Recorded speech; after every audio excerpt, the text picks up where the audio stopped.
John Ritter on 8 Simple Rules. Wow, look at them. Why are they wearing those uniforms? Well, they're gonna rotate a different guy in every week. Something I don't Based on a true story, he was a neo-Nazi with one true enemy, himself. A man of faith, a man of hate, and a soul torn apart. Viewer discretion advised. You know, you'd be surprised about the 8 rules they do enforce. Good afternoon, Mr. and Mrs. Alec Baldwin and all the Tennessee. Hey. Broadcasting live from the Allen Line 1 Fun House. Yeah. Fun House. It's Don Geronimo. Yeah, and that's Fun House with the umlaut, right? H-A-U-S. Double dot over the U. Fun House. Hello, everybody, and thank you for listening to Don and Mike Show, and it's a new episode on this Tuesday, November forward, and happy Erection Day. You can call us from anywhere in America at 877-365-3636. In Canada, where you don't observe our rules, I don't know why you're allowed to call, 800-636-1067. Washington, D.C., 202-432-1067. Hi, Don and Mike. Burbank here. Hi, Regina. Is anyone listening? Hey, what happened? Shut up! Did you wash your ass today? Someone called for a doctor?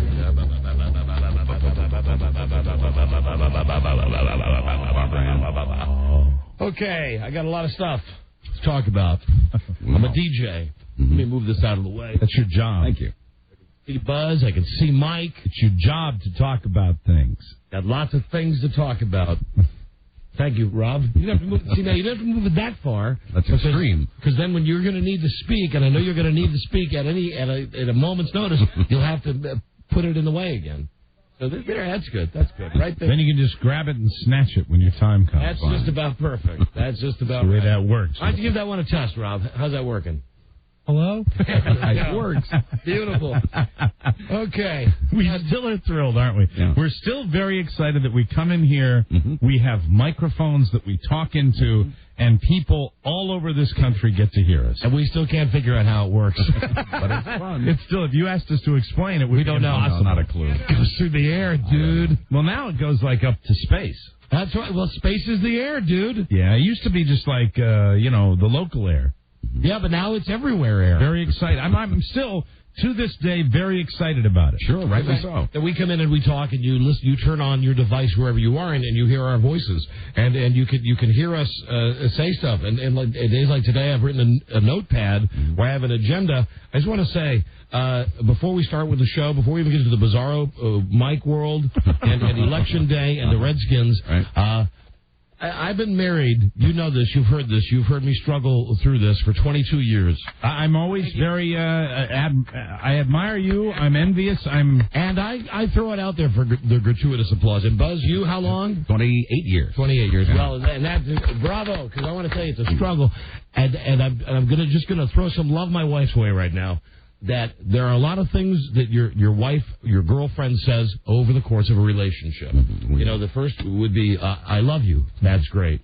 Then it would be, yes, I'll marry you. That's good. Then we're having a baby. Mm-hmm. That we've had the baby. Mm-hmm. That it's the baby, only got 10 fingers and toes. That's great. Fantastic. Great. And then the baby leaves. And then the baby goes to college. And then one day, talking about your own situation. Yeah, of course. Then one day, well, yeah, just tailored for me. Yeah, yes, of course. I was just going to say that doesn't always happen exactly like after that. After the baby leaves, when it's just you and her, and someday that's actually relatively close to when the one leaves, the boy leaves. Right. She comes to you and she says, "I'm getting a job," and wow, and it's at that point that you realize that you bagged yourself a winner.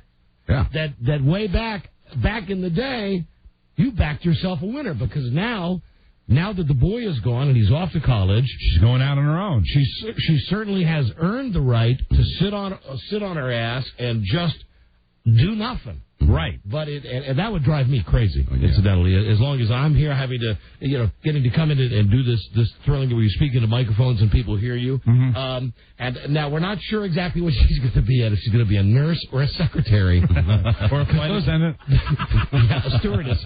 Those are all good girl jobs. Yeah. Or a waitress. But anyway, I'm I'm giddy about it. I'm giddy. She's gone back to school and she's going back to work. In times of war, she can work in a military factory. That's right, Mike. But only then. Or she could do the entertainment shows. Yeah, USO. Right.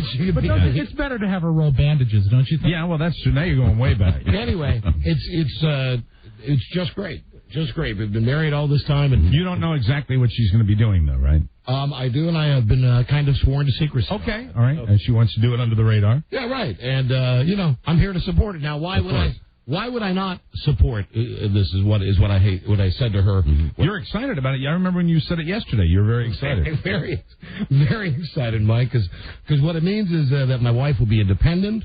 That my wife will have something to do in her life besides just worry about the family and OOTH. Out of the house. Yes. Yeah. Didn't have to explain that one to him. You didn't. No, I got that one down. Congratulations. There wasn't even a moment of hesitation to process that. And got a great taste of what that's like today. This morning when we got up and we did what we do. We have our coffee and then we talked about the newspaper. And did you send her off to work? And then she came up and she got dressed and she said, "Okay, I gotta go. I'll see you tonight." And wow. I said, "Oh, okay."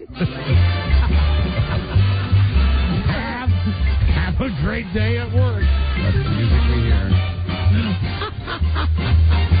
So it's exciting. I wish the same happiness for any of you, that if you manage to make it through over 20 years of marriage, that when you get to the end of the road there, that she surprises you. That yours is like my filly has got to get up and go to get up and go.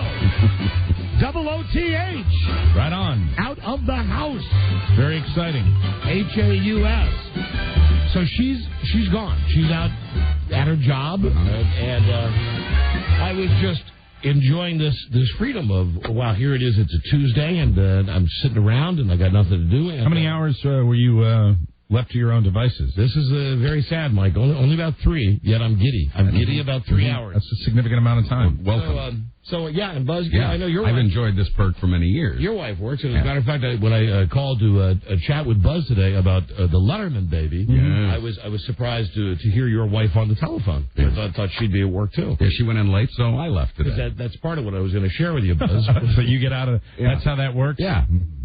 Because I called, I told her I was calling about the Letterman thing, and I was going to call you and say, hey, did you hear Letterman had a baby? But also, they already had the baby? As of last night, she was in labor. In labor, still is. So he kept that under wraps for months. Regina, and she's not married to him yet. Wow, right? Is that right, Buzz? She's not married to him. No, they're not married. She was still in labor this morning at last check. There've been no reports this afternoon, so we don't know anything new. Baby was born with a grown full-size set of adult teeth. With a big separation. The gap. The gap. So anyway, I went to call Buzz about this exciting news today, because frankly, and I can rat him out here, Buzz has shared with me the unbridled joy that you get. It doesn't mean you don't love your wife and that you're not happy, but there's just something...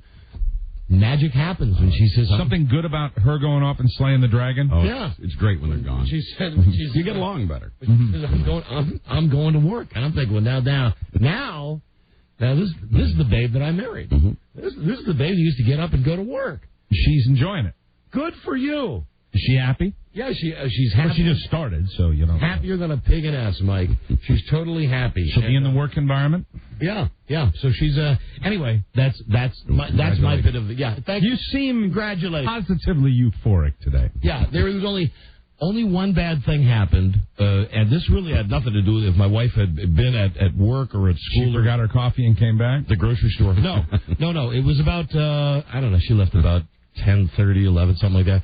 A couple hours later, now the cleaning lady, her name is Alicia, and I know her the way that most guys know their cleaning ladies. She comes in and I say hi, Alicia, and she doesn't speak a lot of English. She always just says, hi, Mr. Mike. Because shock, I'll let this go. My real name is Mike. Right. So she'll say, yeah, Rob, you didn't know that? I'll tell you sometimes. So she said, hello, Mr. Mike, and I say hi, and then somewhere because all these women they clean a bunch of houses on our street on the same day, so they break up into groups, and you get the hold on, I got a great call here about my wife. Incidentally, this guy wins a prize because he's guessed what my wife's job is. Wow. Bill.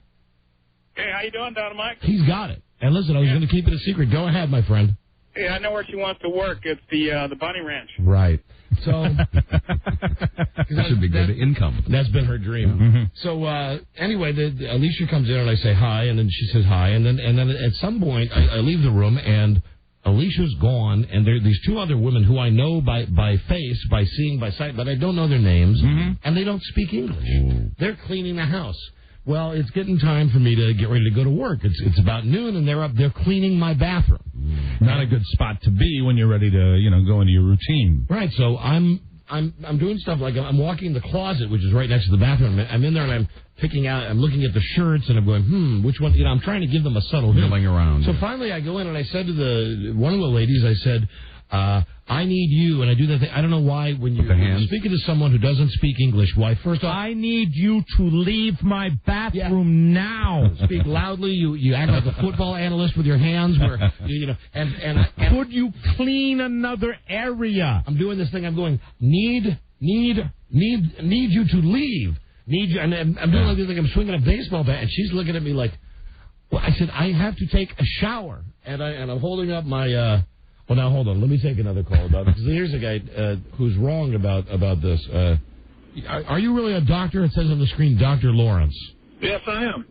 Really? What kind of a doctor are you? Well, I retired early, but I've thought about calling you for a couple of years to offer my services because I was a urologist. Doesn't this count as a nickname, though? No, not if he's a real doctor. No, it's just pretentious. It's like it depends on whether he's using the first name or the last name. It's like old Army guys who insist on being colonel. Right. It's the same thing, right? Mike, I don't use the term doctor anymore. Is Lawrence the first name or the last name? First name. First name? The nickname. Yeah. The nickname. No, it's my first name, Lawrence. No, Dr. Larry would be a nickname. Yeah, I was a trustworthy one. I was called Larry, but I prefer Lawrence. But that doesn't matter. Either one's okay. How old are you, Doctor? I'm 56. Dr. Larry. So did you... I listen to you every afternoon. Thank you, Dr. Larry. Did you retire or were you retired? No, I retired. I have a second career. And that is... I hate to tell you because someone will know who I am. Well, what are you? I'm an artist. I'm now an artist. I'm an editor of Blue Boy magazine. You're an artist? You paint? Yeah. I'm a contributing photographer to Blue Boy magazine now. I can do anything. But many times I hear y'all discussing medical questions that pertain to that part of the body that I could give you the definitive answers, but I could never get through on the phone. Sorry about that, Doctor. Well, feel free the next time we're discussing that. I just saw we had a doctor on the telephone. Didn't know why a doctor. I'll give you my phone number. You can call me for consultation sometimes. Sounds like you need to get back into practice. No, I don't want to. No. That's all right, Doc. What I'm calling is that I really enjoy the discussion you have with Freda. She seems like a really sharp gal. Yeah, she is. And if I'm understanding this correctly, if she's going back to work, she won't be available to talk on the phone. No. She'll be available. Trust me. She will. Yeah, she'll still be around. That's a great part of your show, the interaction you and Freda have. Thank you. you. I was worried I'd miss that. No, you won't. Okay. Don't worry, Dr. Lawrence. Okay, then we're all relieved. That's all I wanted to know. I wanted to tell you how much I enjoy gotcha. Freda together. Thank you. I appreciate that. And yes, she'll still be on the show. She's just doing other stuff. Good enough. Okay? Thanks a lot. You try living with her. I know you like listening to her on the radio, but you try living with her. And she'd say the same about me. That she's glad I go to work every day. Good luck on your... thank you, Doctor. Good luck on your retirement. Doctor. What? Okay. Don't worry about it. Doctor. I'm a doctor. So Doctor, we have a patient. We have a patient number. See, I shouldn't look at the screen. It said doctor. Yeah. Doctor, the patient has complained that you're treating this patient and you have alcohol in your breath. the patients are complaining. That doctor retired right after he appeared in Cannonball Run. I went to see Dr. Larry. You take this finger right here. I was groped. I was fondled. I wasn't filing anybody. I was simply checking his package to see if there was any problem. I was giving a hernia check, and okay. Perhaps I kept my finger there a little longer than I should have. That's my fault. I saw a doctor on the top. Right. It must be something important. It wasn't just some guy. Dr. Larry. So anyway, I'm trying to tell these ladies in my house. I'm saying, I got to take a shower. You have to leave now. And I'm holding up my finger going, 10. I just need 10 minutes. 10 minutes. And finally what I have to do is I have to go to the shower because she's still standing in the bedroom and she can see in the door to the bathroom. What does she look like? Well, Mike, I don't want to... These are sorry. people... I know. Yeah, I'm sorry. These are people that... Sometimes you're so open that I just feel I can ask you these questions. These are the gypsies that clean my underpants. I would rather not describe... Okay. But your hesitation tells me one thing. Not altogether unfetching. Right. The women who come in to clean my underpants. Because I know that there have been times when I've stayed in a hotel where you see a particular person that's working on the staff there, and you just have that moment. And I've seen you do it. Hello, senorita. So I'm trying very hard to say, please get out. Right. Give me 10 minutes. I have to go to work. So finally I end up going, because see, my wife, another great thing about my wife, she speaks Spanish. So when my wife is at home and she's not, doing what she's doing now, she goes, and they go, fluently? Yeah. Well, not fluently, but enough passable Spanish? Enough to get by. So what I do is I have to go into the bathroom and turn the shower on. Now, at this point... the next stage is... Well, hold on, yeah. This poor woman still didn't get it. Oh, no. Really? Because now the shower is running. She can see the shower running because it's glass. It's got the plastic, the fake glass there, and she can see it running. And still, she's just milling around with the vacuum cleaner. So finally, I had to say, "Hi, excuse me, hold on, time out." And this is really not a pretty sight. I had on shorts and a T-shirt, and I took my T-shirt off, and I indicated I said. Now I'm getting... And do you think she was staying in there because maybe she wanted to? Yeah. No, she didn't have a clue. I'll tell you how I know. No, Rob, there was none of this. I'm dirty. Wash me. I'll tell you, I've often said that if you're going to work in this country, live in this country, speak our language, and here's the best reason that just English has to be... Anybody's allowed to live here, but just speak English because...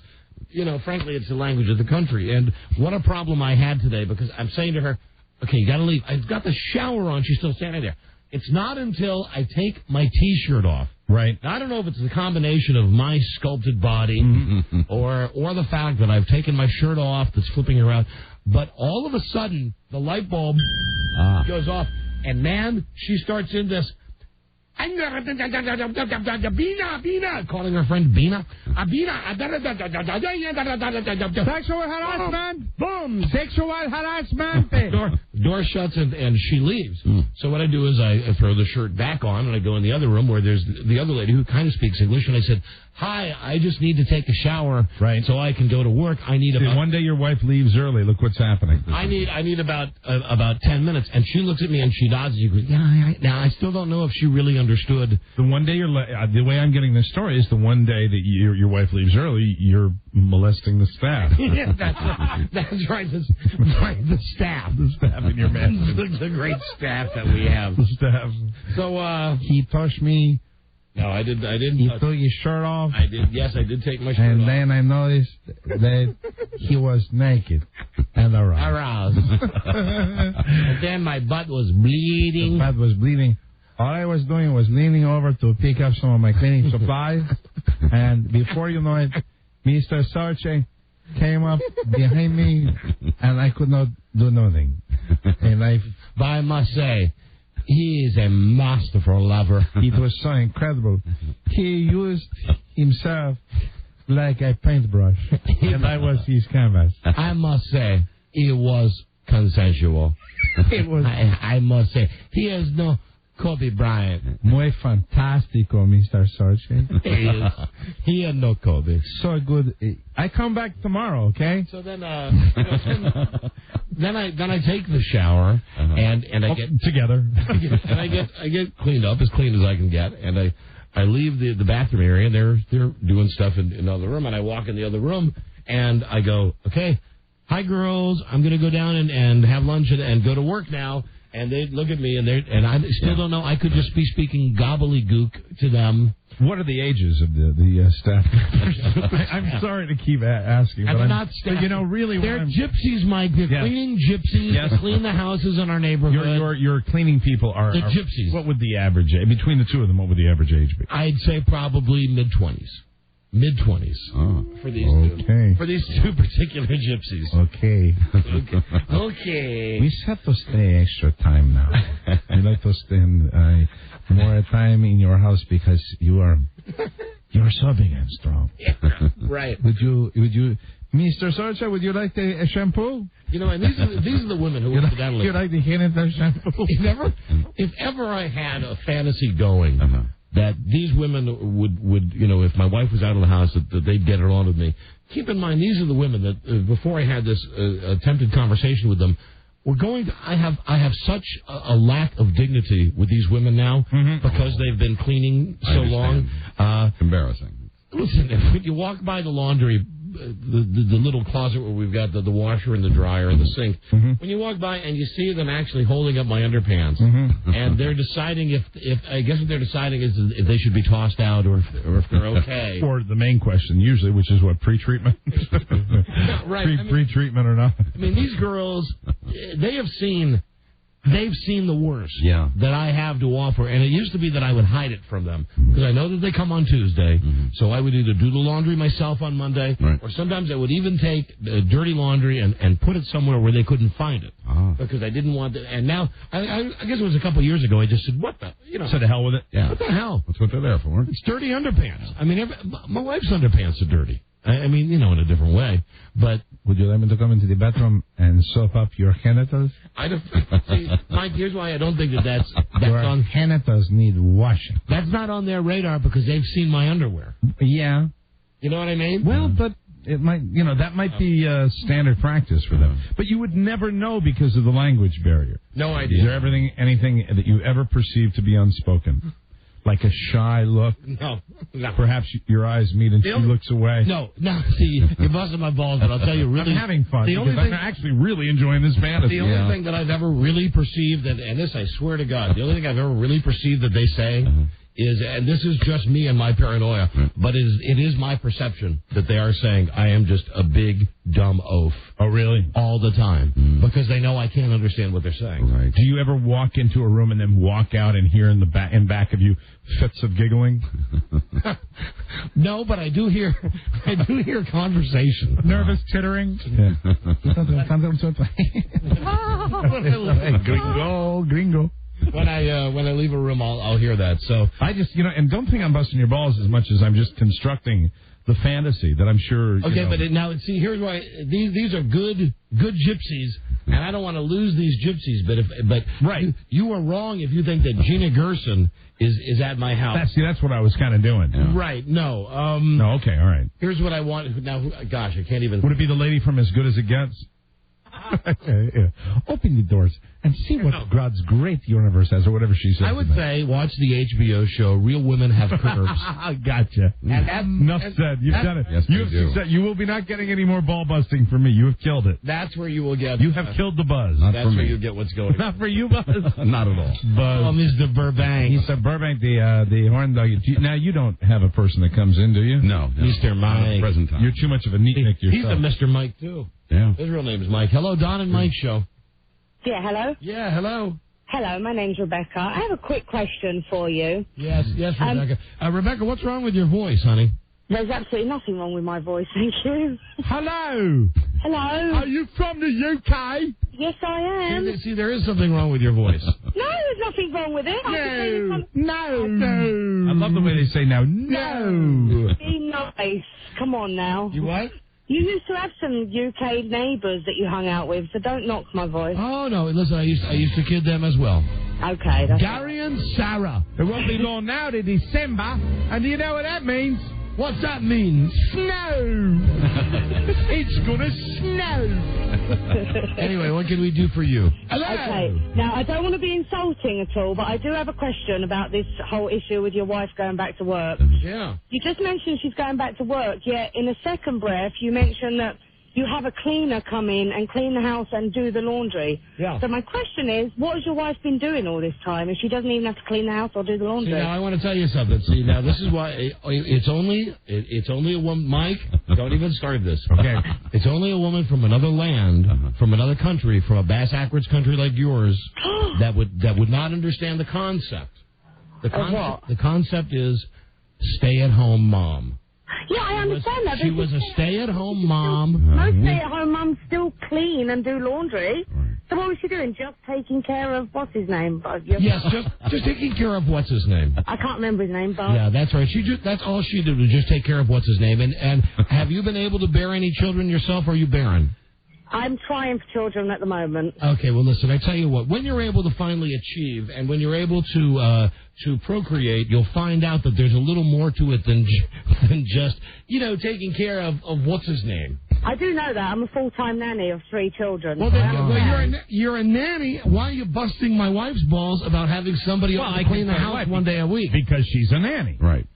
That's why, because you're the lady of the house where she's a nanny. That's the feeling, probably. Is the lady of the house where you're a nanny, and God, you probably recognize your voice. Does she have a job? Yes, she does. Oh, she does. She does. Yes. Well, then her husband, let me just say this to you, that her husband doesn't treat her right. Has he? He's wonderful. He does. No, he's a schmuck. He's a schmuck, honey. Who's the celebrity you most resemble? Demi Moore. Hey, don't you have a baby you should be shaking right now?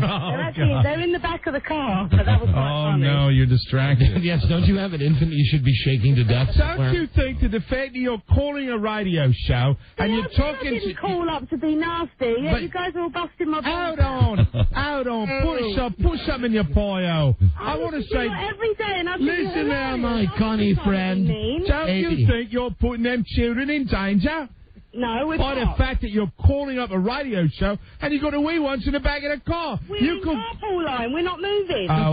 You're calling a shot show on the day when the temperature's 30 degrees above the normal temperature. Those babies could be like on CSI. What do you odds you go to a 4-way intersection, you know? You get sideswiped, you get T-boned by a semi, and the kids end up in the hospital. Odd enough to fry a dog's brain. Odd enough to fry a child. Go on. Come on, you're being irresponsible. Don, you cannot take any criticism at all. No, I can't. Honey, I want to tell you something. That's the great thing about being me. I wish it for you someday. I'm very thin-skinned. You are a very nice woman. Thanks for calling. Bye-bye. You have a good day. Take care of those wee ones, Mary Poppins. Did she hear it? No, she hung up. She's already off the line? She hung up. That's a shame. I wish she caught that last part. Unfortunately, our listening audience won't be able to enjoy it. I think she already knows the last part. Yeah, that's right. Especially on a hot day like today. For those of you that might have missed the comment that Mr. Geronimo made, it won't see the light of air. I'm going to tell you that what he said basically was that it was something that smelled awful on the wee ones. Not the wee ones, it was the lady, the nanny. On the lady. Something on her. That's right, something on her. On the lady. And I got news for you. It was located below the belt buckle. There you go. Why does my wife have somebody that comes out and cleans the house one day a week? Because we're Americans. Because we live in the suburbs. This is what we do. It's a sore subject in the house, isn't it? When you bring that up, about the fact that you got a cleaning lady. No, we've always had a cleaning lady. That's right. You never used it in an argument. What? You've never used it in an argument. You never said, hey, you stay there, Mom, and I got a cleaning lady. You never used that in an argument? No. Okay, that's why you're married and I ain't. No, and also, here's another thing my wife does that drives me nuts. Now, there is this lady, these gypsies that come one day a week, but like on the Monday night, last night, and this morning before they come over, we have to clean up the house ourselves before the cleaning lady gets there. Yeah, we used to do that, too. No, I get that all the time. I do it now on my own. I do it before the cleaning lady comes. Right. So you have a cleaning lady? Yeah. You have a cleaning. Oh, it's okay because you're a single guy. Right. Yeah, I'm a single, and I'm a part-time dad too. Yeah. So the cleaning is really necessary when the girls leave. So it's only taboo verboten if I allow my wife to have. Allow my wife. Listen, that's right. No, you got it right. No, what I'm saying is I can allow my wife to do anything. No, I think that's a wonderful attitude you have about that. I think that I think in a number of altercations that I had when I was married, that I perhaps had brought up the fact that that we had a person that came in, and it was kind of a sore subject, and maybe that's a contributing factor. Now we do a lot of this stuff ourselves. She lets them. Frankly, I'm very focused on the kitchen when the cleaning people are coming over. Sure. Because I try to get everything done, but there are times in it. I always say it's a hurricane. I leave a little note that said hurricane category 4. That's my code with the wonderful woman who cleans my house. Well, all I know is, and I know they don't listen to the show while they're cleaning the house because we don't broadcast in Spanish. I almost stepped on her baby the other day, which was very. I didn't realize that she got there just a second early. I see her maybe once every 3 months or so, and I was sitting there getting some papers together, and I heard a. I didn't know what it was, and I turned around and was like, yeah! And there was a little baby there.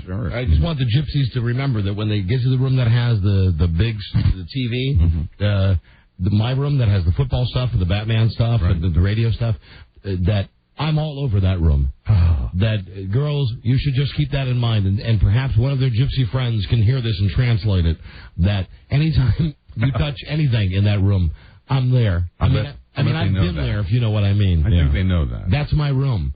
That's my go-to room. 2 words. Try to translate them into Spanish. Steam clean. That's my go-to room. Oh, I didn't even tell you that on, when was it? I don't know. God. Was it Sunday? I guess it was Sunday. My wife can't leave me alone for 10 minutes. I don't know. It was the Lord's Day. She went out somewhere, and God. She was at the store or doing something. And anyway, I got my jerk on in the kitchen.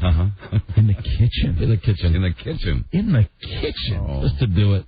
Just by yourself without any kind of visual stimulation at all? I mean, Mike, the biggest sexual organ you have is your brain. Your brain. You did it. Your brain. You're just standing there? Yeah. Well, here's the thing. You ever watch TV and sometimes you see something on TV and and like you go, oh my God, something's happening. It's growing. Something's happening down there. You've seen something that for whatever reason has got you going. And I thought, well, I'm alone. There's no reason I can't act on this thought. So was it a turn on based on doing it in that unusual location? No. Here's the problem. And I don't know how much of this they're going to delete out. That. Yeah, I think you can. And I was walking from... Probably not. Now that we're describing something. I got wood, and I was walking... I heard the click that time, I think. No, I think you could say I got wood. I got aroused. I'm never right about that, incidentally. I was aroused. And that click you hear, I think, is Buzz going back and forth. No, it's all in there. Yeah, so anyway, you understand what my situation is. Yeah. I'm walking to the from my cave, the TV room, and I hadn't been watching porno. It was just some girl on TV that was just really hot looking, and I'm just looking at her, all of a sudden, wow. So I went out by the kitchen because I could get something to eat or drink or something, and I got out there, and I looked down at my sweatpants, and it hadn't gone away. So I thought, well, this will be interesting. Sure. I'll just... Standing up? No, sitting. Sitting. Really? At our breakfast bar. Oh, God. Who wants eggs? Yeah.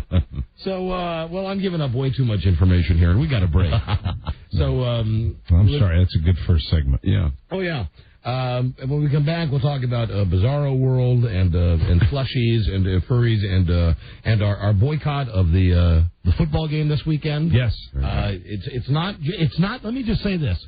It's not just about burning tickets for the Washington Redskins anymore. Very good. It's become a deeper, darker issue than that. So that's still alive. Oh, yeah. You bet your ass. Stay right there. We'll be right back.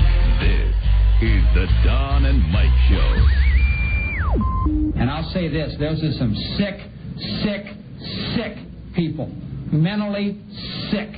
I thought it was horrible, disgusting, embarrassing, shameful. It stuck. People are sick when they do something like that. Absolutely friggin' sick. Those are sick people. Sick in the head. They ought to get their ass thrown right out of the stadium. Jim Mora. Hi, I'm Don. This is Mike. Could we impose on you, just ask you to say, Don and Mike, you're sick in the head? Could you just say, if you would make us happy. That'll go on somewhere. I'm not going to... Oh, yeah, we will play it for the next 10 years. That's I can't every day. But it might outlast that interview I did. Well, listen, Coach, best of luck in Indianapolis. Okay. Jim Mora, thank you. Good luck with the Colts. He's sick. All right. Sick in the head. The Don and Mike Show. Making your penis feel young. Don and Mike.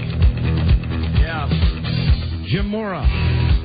I wonder if he'll be on the new NFL channel. You got an NFL channel coming on? Well, if you have DirecTV, you can get it. Really? Yeah, which means their viewing audience this morning was 2. And I know both people. It was myself and our producer, super producer, Charles Broyhill. Where they run NFL films all the time there? Well, it's going to be... I don't know. It's going to be talk and fantasy and NFL films, and it's long overdue because I've been saying for a long time the NFL doesn't get enough coverage. Well, sadly, I'm one of the schmucks that'll watch the NFL channel. Right. But what they're running, at least right now, and if you have DirecTV, go to channel 212 because it's a preview. It runs over and over again. It starts tonight at I think 8 o'clock, the NFL channel. But they're showing this 1 hour like infomercial about it, and. If you dislike that guy, Steve Sable... I hate him. The way that we like that guy, Steve Sable, the guy from NFL Films. Steve Sable. The guy, and he's got that... When Pat goes swinging and speaking, this is Steve Sable, my dad was NFL Film. I think even a less pleasant voice, with that kind of nasal thing. Here we go. So he's the guy, whenever there's like an NFL film show, he's always on at the beginning where they have the old pennants behind him, and he's holding a football and putting it from hand to hand like he ever had anything to do with football. Right.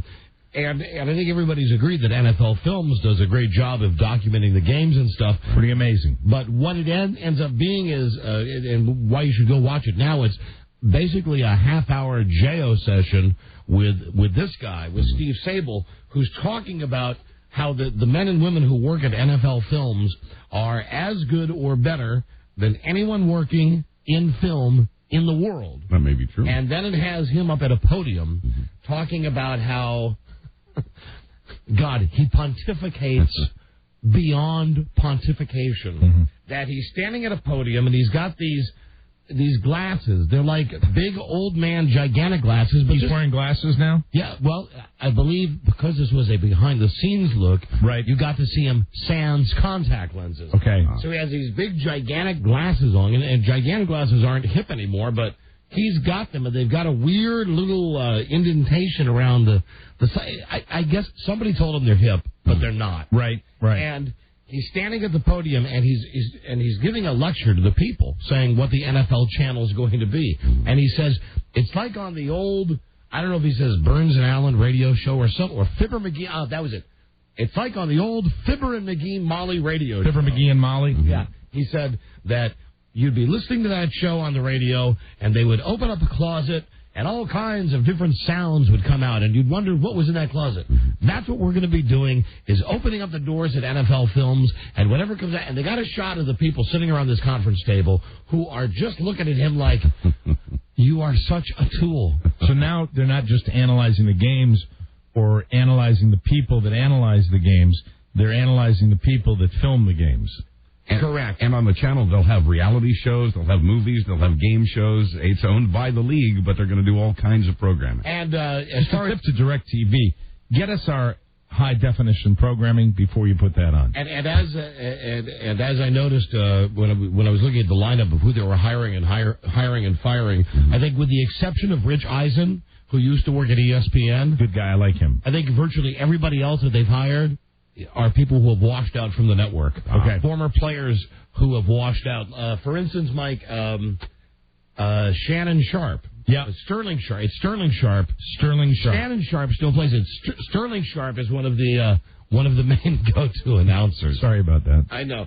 Well, across America, people did that thing where they roll their eyes when you say Sterling Sharp's going to be on. Yeah, but I don't know if across America people had an opportunity to play 18 holes of golf with the guy. So anyway. And let me tell you something, for my money, when you're playing, this anybody that plays golf, when you're playing golf with people and you hit your drive, it's just really not all that polite to get in your cart before anybody else has hit the ball and drive down the fairway to your ball, which he did. Wow. That's something I will remember for a very, very long time. Well, Mike, he only did it because he's Sterling Sharp. Yeah. And he hit the ball a ton. I mean, he was longer than all of us, but it was just like, when you play those celebrity tournaments, you got one guy with four other guys. Oh, excuse me, this would be the sound of us opening up the doors at NFL Films.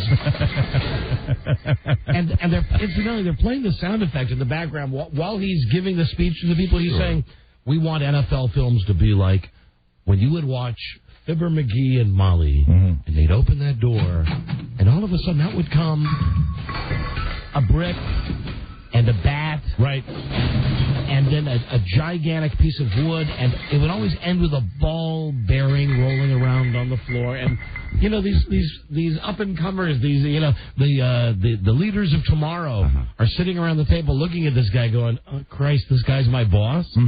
This guy is. Well, you know, he's that kind of boss too. Yeah, I know. He's the kind of boss where. Do you remember the Publishers Clearinghouse guy?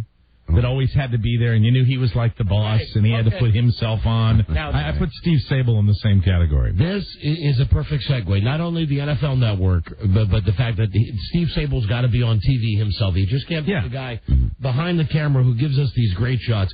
This leads us to your Washington Redskins, and I'm going to try to keep this brief today. I did not bring my tickets in to burn them today.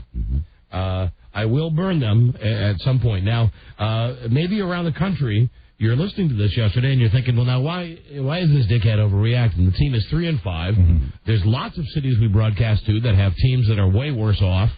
We had Raider fans yesterday calling the show, wanting to burn their tickets. Steelers fans. We had Steelers fans calling. We had 49ers fans calling, wanted to sell, rather not sell, but burn their tickets. Yeah, a lot of disgruntled fans.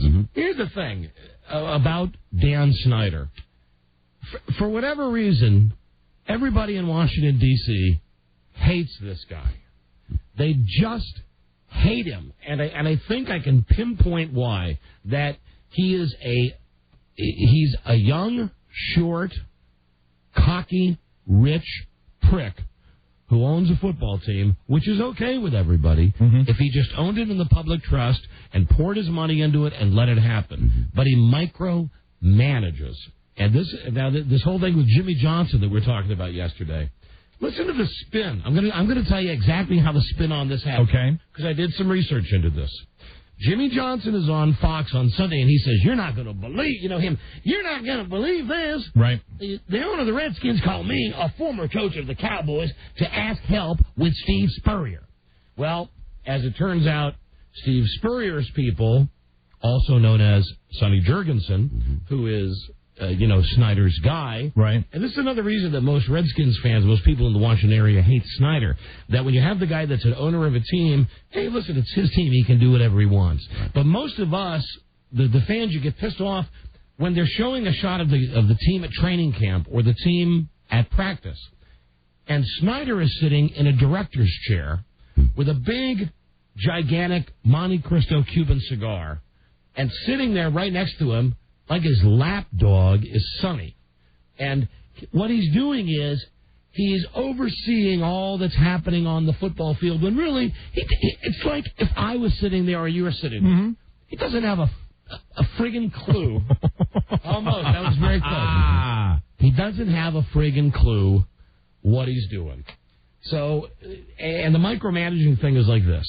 That he calls it, here's how the story goes. He does call up Jimmy Johnson. Okay. But he calls him up, and now this story was relayed on the radio via his lapdog, Sonny Jurgensen. See, because the thing is, when Sonny's put in the weird position, he's the Hall of Fame quarterback and a great guy, and he's also on the broadcast team. Right. And because he's the lapdog, he can't ever say anything bad about Snyder. So at some point on some radio show somewhere, maybe it was last night on WJFK, I'm not sure, or maybe it was during the game, somebody asked Sonny, I heard a tape of this, about, well, why did he call Jimmy Johnson? And here was Sonny's answer, that Snyder called Jimmy Johnson at Fox because the week before, during the Fox NFL show, Jimmy Johnson had said, well, why is Dan Snyder hiring consultants to come in and tell the team what to do? Lapdog. Now, here's the thing. Snyder. So all Jimmy Johnson said was, he got on his feet and said, listen, I don't know what's going on. I don't know what's going on in Washington, but why is the owner bringing in consultants? So what Jimmy Johnson was doing was basically throwing Snyder under the bus. And Snyder calls him up to say, hey, this is Dan Snyder, and I got news for you. I didn't ask for the consultants.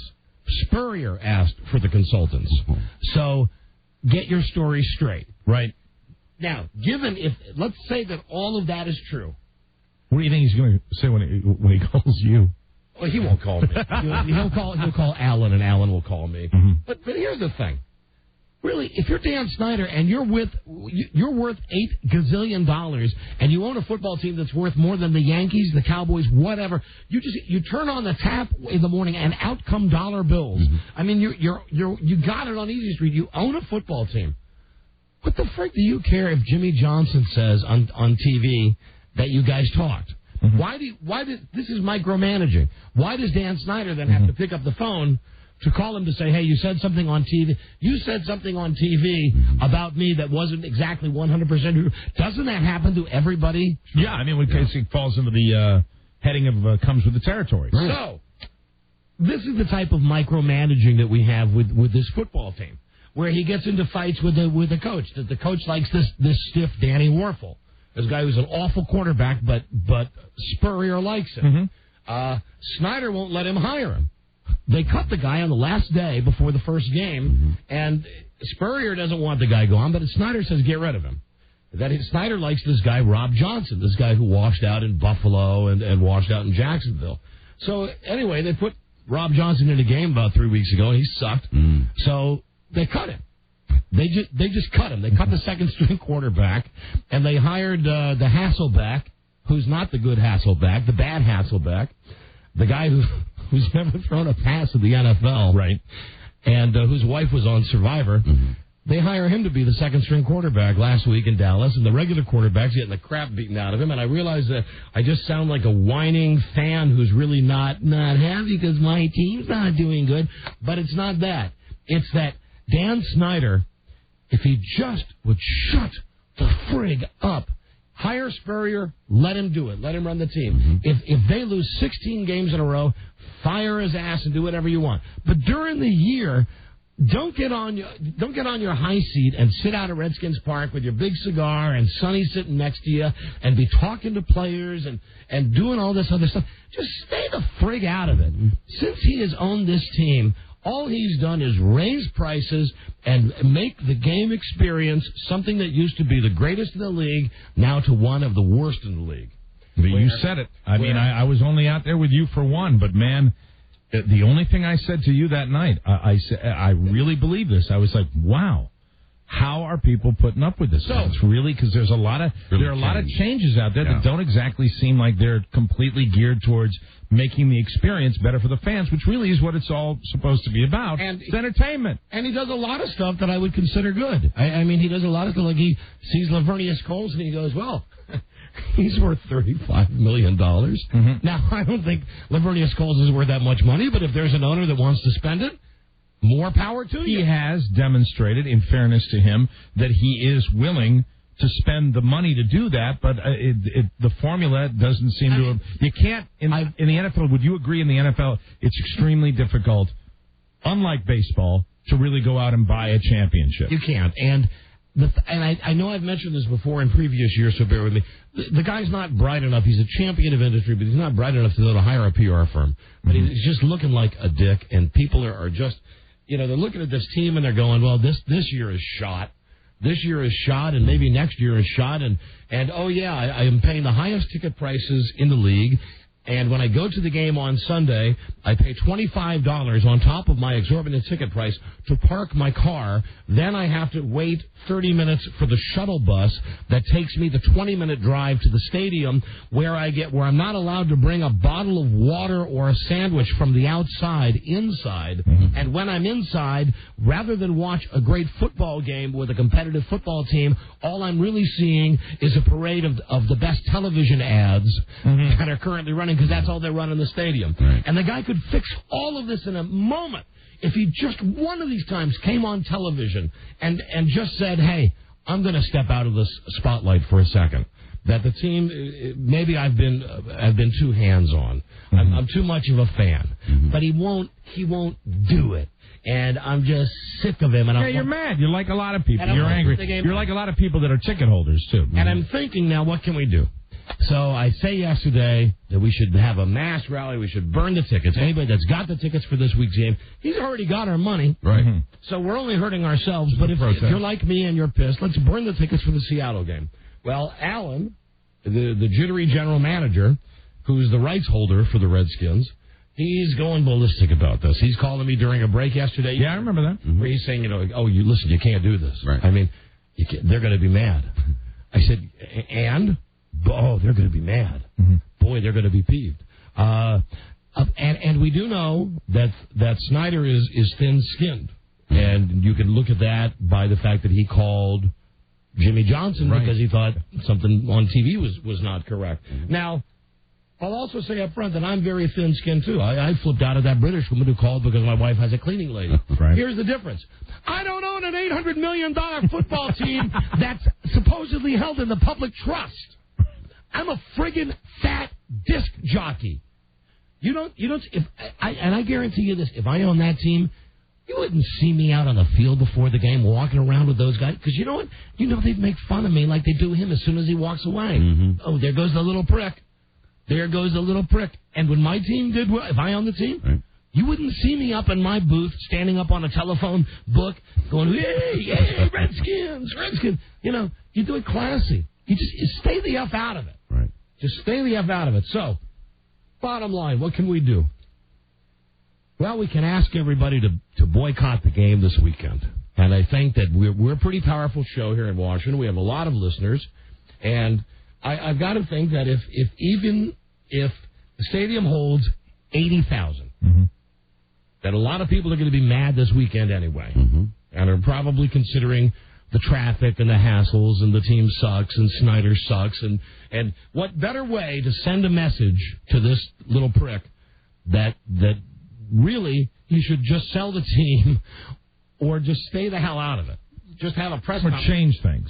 Just have a press conference. Change the way things are being done right now. Just have a press conference. Say, I know you guys all hate me. I'm going to try to change that. I'm going to try to step back, and we'll see what happens. Mm-hmm. With the future of the Washington. Yeah, that'll happen. Rather than putting a gigantic banner up in the stadium, like, how most stadiums have banners that say championships won? Right.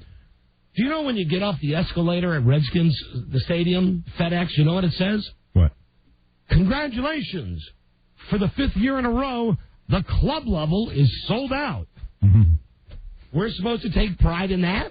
Like, the team sucks, but congratulations, suckers. Not only have you paid... You have absolutely put your finger on the problem. Yep. And I said this yesterday. When you're talking about the attitude that came in with the current administration was more designed on becoming a successful money-making operation than putting the football team first. I really believe that. I think so many things, it starts when they cleaned the house out there with employees that have been there for years and years and years. And you know what? There's more than anything in this city, that football team has a tradition in this town that ties everybody together, and they really kind of screwed with that. It's like that anywhere where there's a city that has a football team. The one thing that brings everybody together, regardless of your race, your sex, whatever, is if your team is on, that's something you can chat about with everybody. And everybody has the same thing to talk about on Monday. Did you see what happened to the guy? I really think that the combination of the fact... If the team is winning, this discussion doesn't happen, obviously. If the team is winning, this stuff doesn't matter. But you know what? Even if the team is winning, I think there are a lot of things that could be done that aren't taking advantage of the incredible popularity that team has in this market. I know that I'm putting our nuts on the line, not only with the jittery general manager, but also with the fact that we're going to look very stupid if 86,000 people show up on Sunday. But in lieu of burning your tickets... and I'm still going to try it. I'm going to at least burn mine. I urge you not to go to the Redskins-Seahawks game Sunday, 1 o'clock at FedEx. Watch on television. And wouldn't it be great if one of the announcers, when they were doing the overhead shot of the stadium, just said, well, there appear to be about 25,000 empty seats for this game. I wonder if it's because... of the recent poor performance of the team, or the fact that the beautiful Indian summer weather is hit, or maybe it's the I think it's going to be 50. The fat disc jockeys. I think it's going to be 50 on Sunday. Well, still, I'm thinking whatever. They're going to come up with an excuse. Please, boycott this game. Boycott this game. And tell your friends that you're going to boycott the game. If you're not happy, make your feelings known. Correct. It's the only power fans have. Unless you like, listen, And this is how I'm going to draw the line. Unless you like Snyder and the way he's running things, if you like that, if you like paying and having to sign a 5-year contract for overpriced football tickets, and if you like having to pay $8 for a sandwich, and if you like having to pay $7 for a beer, and if you like having to watch television commercials at a football game, well, then go ahead and go and have a great time. But otherwise, don't go to the game. Right. And you're speaking first as a fan. Oh, you bet your ass. And as a season ticket holder. You bet your ass. And as a season ticket holder who can't get out of the season tickets. It ain't like I can call them up and say, boy, you stink. I quit. But am I right about the fact that if certain things were done differently, the losing record wouldn't be as important? No, it's just really the cherry on the sundae. Right. It has nothing to do with the fact that they're 3-5 or if they were 5-3. That happened. Right. And now what you're seeing is, because it's so effed up, and because coincidentally the team is losing games, now you're seeing guys like Bruce Smith step up and say, well, this team is crap. And I don't like the way this team is being run. And one by one, you're going to hear guys come out one by one and start saying this stuff. And poor Spurrier, he's been neutered. You know, like that guy or hate that guy, he can't stand up like Parcells can and say, hey, knock this ass off. Because if I was a player, I'll give you a perfect example right here. At our radio station, there's a program director. He's right here. Hi, Cameron. Hi, guys. Hi. Please stop with this. You know what? Now, Cameron, really? Yes, really. Really, this is First Amendment stuff. I'm not advocating anybody burn anything. I'm just saying, Understood. Don't go to the game. You guys can't stop us from saying, or me, and Mike, you're with me on this, right? Yeah, well, I think what we're echoing is the sentiments of a lot of people. What are you going to do? Get out of here. Will you get out of here, please? Please stop this. Will you get out of here? What are you going to do? Take us off the air? Get out. Get out, Cameron. Get out of here. Christ. It's causing a lot of tension around the station because of the fact that we are the rights holder for the Washington Redskins. Yeah. Now, they're getting pressure from probably the Redskins. Part of this, I have to be honest, I'm drawing great pleasure about the fact that people are so upset about this. So we're just a couple of guys talking on the radio saying don't go to a game. That most likely 86,000 people are still going to go to. Right. It's not the station saying that, it's Don and Mike saying that. Yeah, right. And the last time I checked, the Redskins don't sign my paycheck. Right. WJFK does. But WJFK also said go ahead and do a show that's entertaining and talk about what people are talking about. And, you know, anyway, now that he's come in and you've seen how I've dismissed him, this is much like the way the Redskins players, I'm guessing, feel about Steve Spurrier. That they're jerking around and not doing anything, and Spurrier comes in and says, "Hey, come on, we gotta make this happen. We gotta make this move." And they go, "Okay, Dick." And then they look because they know that he doesn't carry any power. Powerless. Yeah. Cameron Gray, Steve Spurrier, same thing. Program director, coach, both impotent, both neutered. All I'll say is that Snyder's got more power than Line Wand. In that battle, Snyder is the man. Right. With Line Wand, it's got to get passed up a couple of channels before we get a guy who really steps on us to say, shut up. But it's nuts. Please stop talking about this. Please. Well, you know what? In all seriousness, I mean, they're doing what they're doing to salvage this relationship they have with the team. And this relationship... There are millions and millions and millions of dollars that are involved in that. But the fact is, there should be one thing taken into account here. The product. I mean, it's all about ratings when you're in the radio business. It's about the fact that if this team is on the road to a Super Bowl, there are going to be a lot of people tuning in. And so there should be a little attitude on the part of our team over here that says, you know, let's get this product better so that the product that we've paid great money for kicks a little ass. And that's what you're mad about like a fan. And I you know, while I understand that the panties get in a wad about this, I completely understand that. I also think that there should be an attitude on our team that, hey, we bring something to the equation, too. We put a goddamn decent broadcast on every single Sunday, and we do that in cooperation with the team. And it's not my money, I don't care. But, you know, these guys, they're losing millions of dollars a year on the broadcast. How do you think the station got the broadcast rights? Do you think it's because our programming is so great? No, it's because our money is so green. because they went off for the most money. Yeah, that's the way it works. That's why that's the way it works in every city in America. Right. So hold on. And as I've said to these guys behind closed doors, but I'll say it down here, who's the client here? Yep. We are paying them. Mm-hmm. So if they don't like something, we should tell them, shove it. If you don't like it, well, I guess next time when this thing comes up for ever many millions of dollars they're pissing away with this, well, then you'll have something to say. But until then, just get off my ass and don't go to the game this weekend. That's what I'm urging you. Don't go. I want to see a bunch of empty seats. Please, God, empty seats at the Seahawks game this weekend. Beautiful. Hello, Don and Mike. Hello, this is Jackie. I want to kiss both of your feet for doing this because I've been so frustrated and upset and mad. And if I had a radio show, I would be telling everybody the exact same thing. So thank you so much.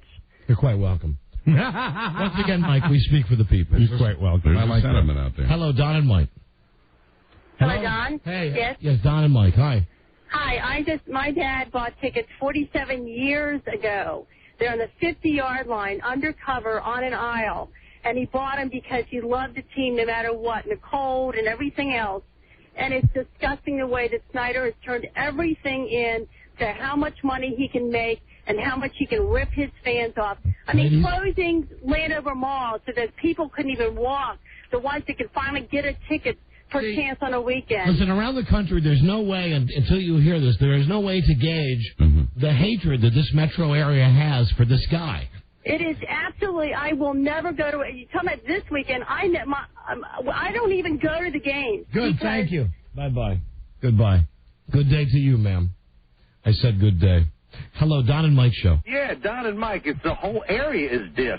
We got lousy football, we got lousy basketball, we got lousy Capitals, we got I was, as got Capitals, lousy Orioles. As a former season ticket holder for the Washington Capitals, I was going to say, when you were doing that burning, that's a goddamn frustrating situation. But here's the thing. The whole area is it's been a tough area for sports fans. With Ebenezer Poland, who owns the hockey team? He doesn't own them anymore. Or Leonsis? Yeah, Ted Leonsis.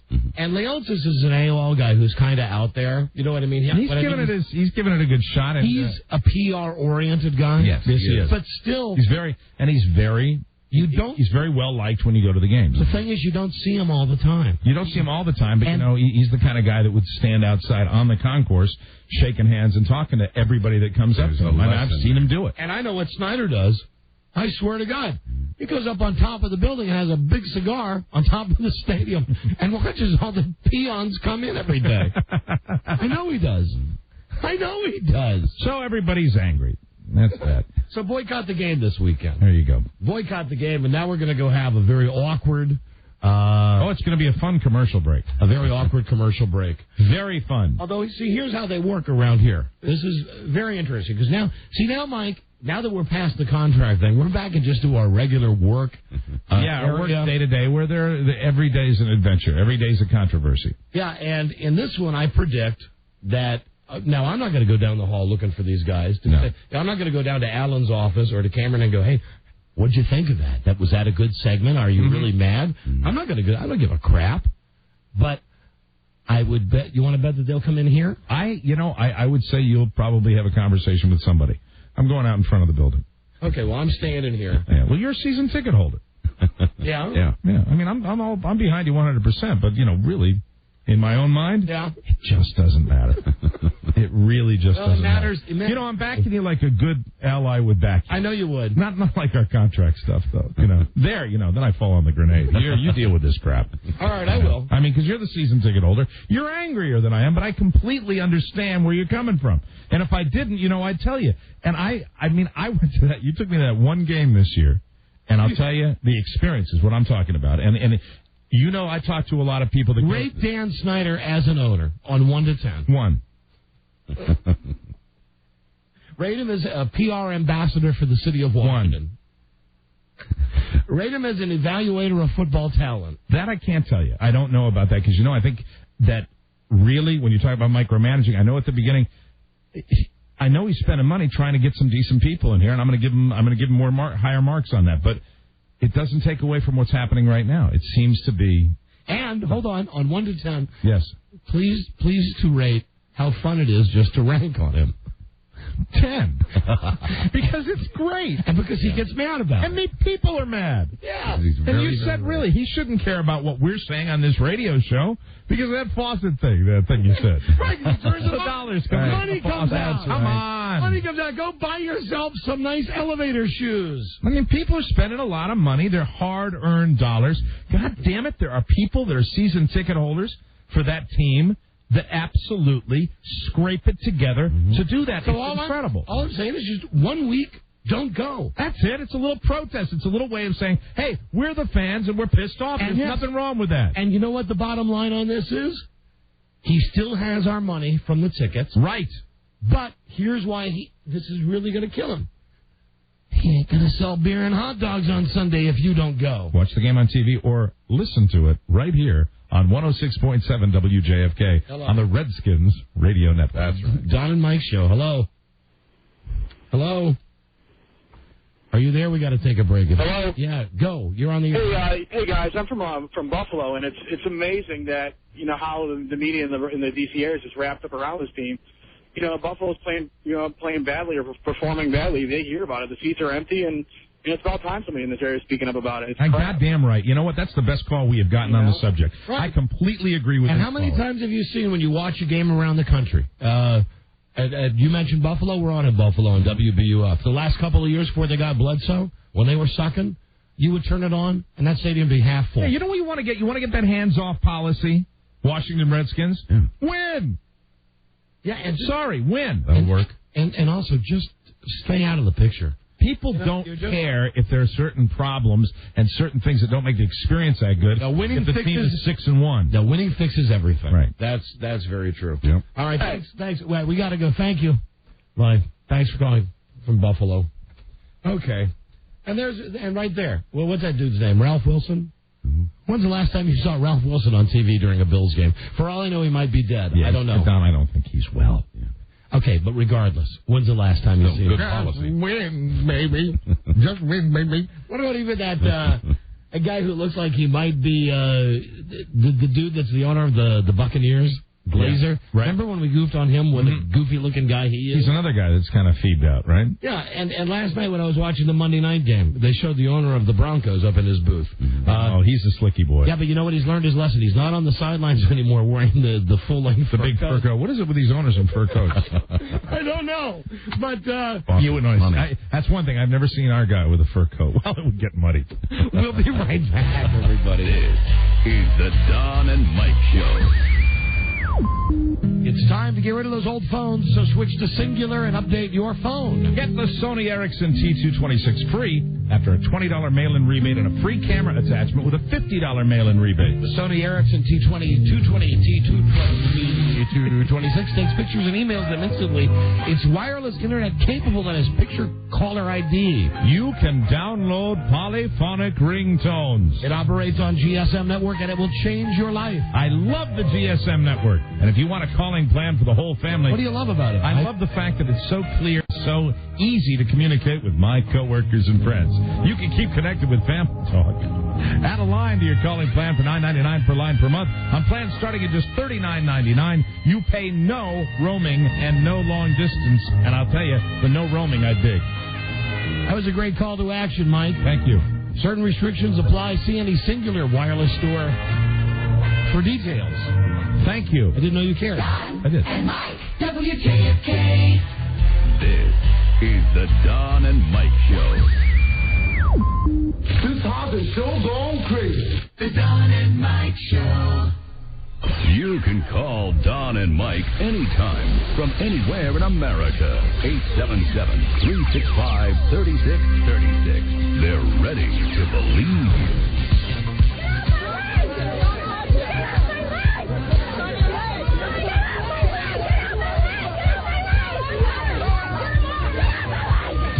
Creating their legacy. Don and Mike. Right. Okay, so the deal is boycott the game Sunday. Redskins and Seahawks boycott the game on Sunday. The stadium holds I don't know, 83,000 people. A lot of people. So we'll find out. We'll get the attendance total. We'll talk about this during the week. We'll find out exactly how many people heed our words. Very good. And don't go to the game. Just a one-game deal. Just one game. Right. And it doesn't mean you're not even supporting the team because you're still watching it on TV or listening to it on Oh, you're radio. still fans, and we're still fans. So you're still fans. Hello, Don and Mike's show. Hello. I hate to do that. That's the honesty thing in me. I shouldn't do that. I'm a fan. I'd like to see the Redskins win the Super Bowl. I really would. I love what this town becomes when there's a Super Bowl victory. You won't say it.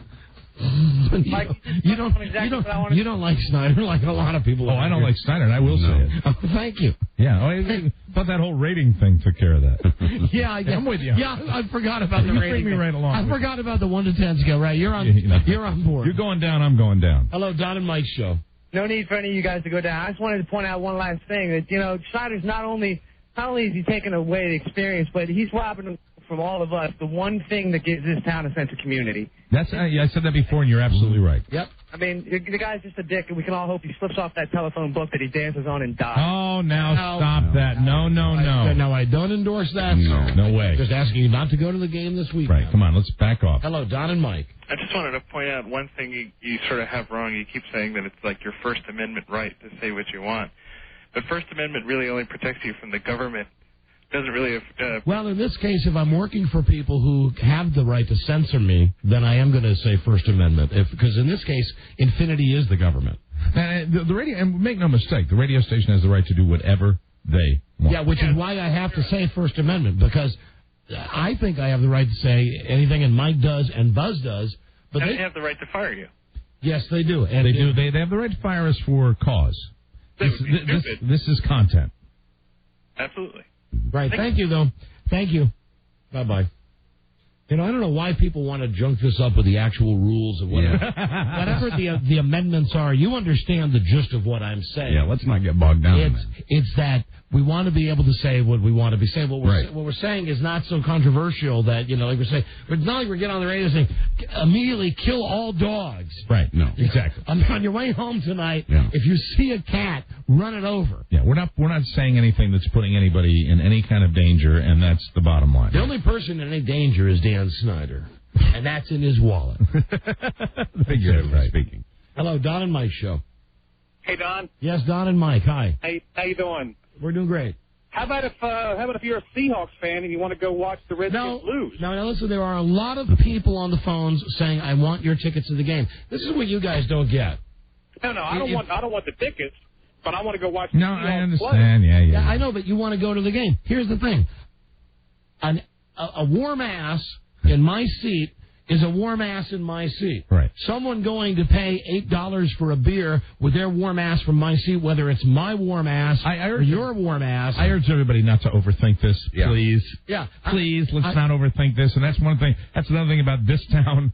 People do tend to overanalyze and overthink things. I am not giving away my ticket. This is a fan with season tickets, making a statement, making a protest statement. That's all. Asking everybody who feels the same, boycott the game. I'd like to pass that along to management here at WJFK, too. Don't overthink it. Right. Don't overreact. But I just want to say it was a Kodak moment for those of you that are show historians. Today was the day that I lost all respect for Cameron Gray. That up until now he had Cameron is doing what he is probably told to do. Right? Busting his balls. I like Cameron. You like Cameron. I like Cameron fine. And Cameron's a great program director because generally he just, he worries about stuff that's broken. Mm-hmm. Hey, I got news for you. 3 to 7 ain't broken. Don't worry about it. Right. If I was you, Cameron, and I'm not, thank God, because of your job, you might want to think about noon to 2. That's broken. Mm-hmm. That's broken. Don't worry about 3 to 7. Right. Don't worry about 7 to 11. Don't worry about 6 to 10 in the morning. Worry about noon to 2. That's where you got a problem on this radio station. Someone should be wondering how come Bill O'Reilly is on this radio station screaming about Ludacris. Mm-hmm. And nobody says dick to him like, hey, man, hey, dude, that really is not lined up with the way that the station operates and the demographic we're going for. Nobody says dick to him because he's Bill O'Reilly. Me, season ticket rights, I just say, hey, don't go to the game this weekend like anybody's not going to go. Fire drill! Dial 911! These guys are coming in and going out of their freaking mind. Dial 911! Just chill out. Hello, Don and Mike. Hello? Hello. Hello. I just wanted to find out, I'm a Ravens fan, and I know you guys talked to David Modell, and I wanted to know if you guys were going to be coming to a game, and maybe you could have a little fun at a nice Ravens game. Now, here is the deal. Okay. And this is going to make the Redskins happy. Now, Mike has his kids that weekend. Right. So when David Modell, the son of the owner of the Ravens, Art Modell, who outside of Cleveland, I think is thought of as a decent guy, but even him, he's more hands off than Snyder is. And he moved the freaking team from Cleveland. Yeah, he's not popular in Cleveland. So this guy, Dave Modell, calls up, and he says, I want to bring you guys to Miami. As it turns out, it's a weekend that Mike has his kids. Right. So Mike is unavailable. I will, and I've not even told my wife this yet, so I hope she's not listening. Can I preface this by saying when I saw the reaction to this, even if I had been available, I might have deferred to put a smile on a young boy's face, to see a look of joy, and it was almost worth it. This is so queer. We were in the office, and I'm going to get to the other stuff in a second in the office. We were in the office, and I said to Rob, would you be my date for an out-of-state trip? And Rob said, what? And I said, well, Mike can't go on this thing to Miami. Mm-hmm. So as it turns out, Rob and I will be taking the Ravens plane to Miami on the 15th. Wow. Yes, flying it. We'll be sitting in the box with Modell, the owner's kid, in Miami on I think it's the 16th, for the Ravens-Dolphins game. And then that following Friday, whatever the date that is, I think it's the 21st, we are going to Baltimore to do the show live from Live 105. Right.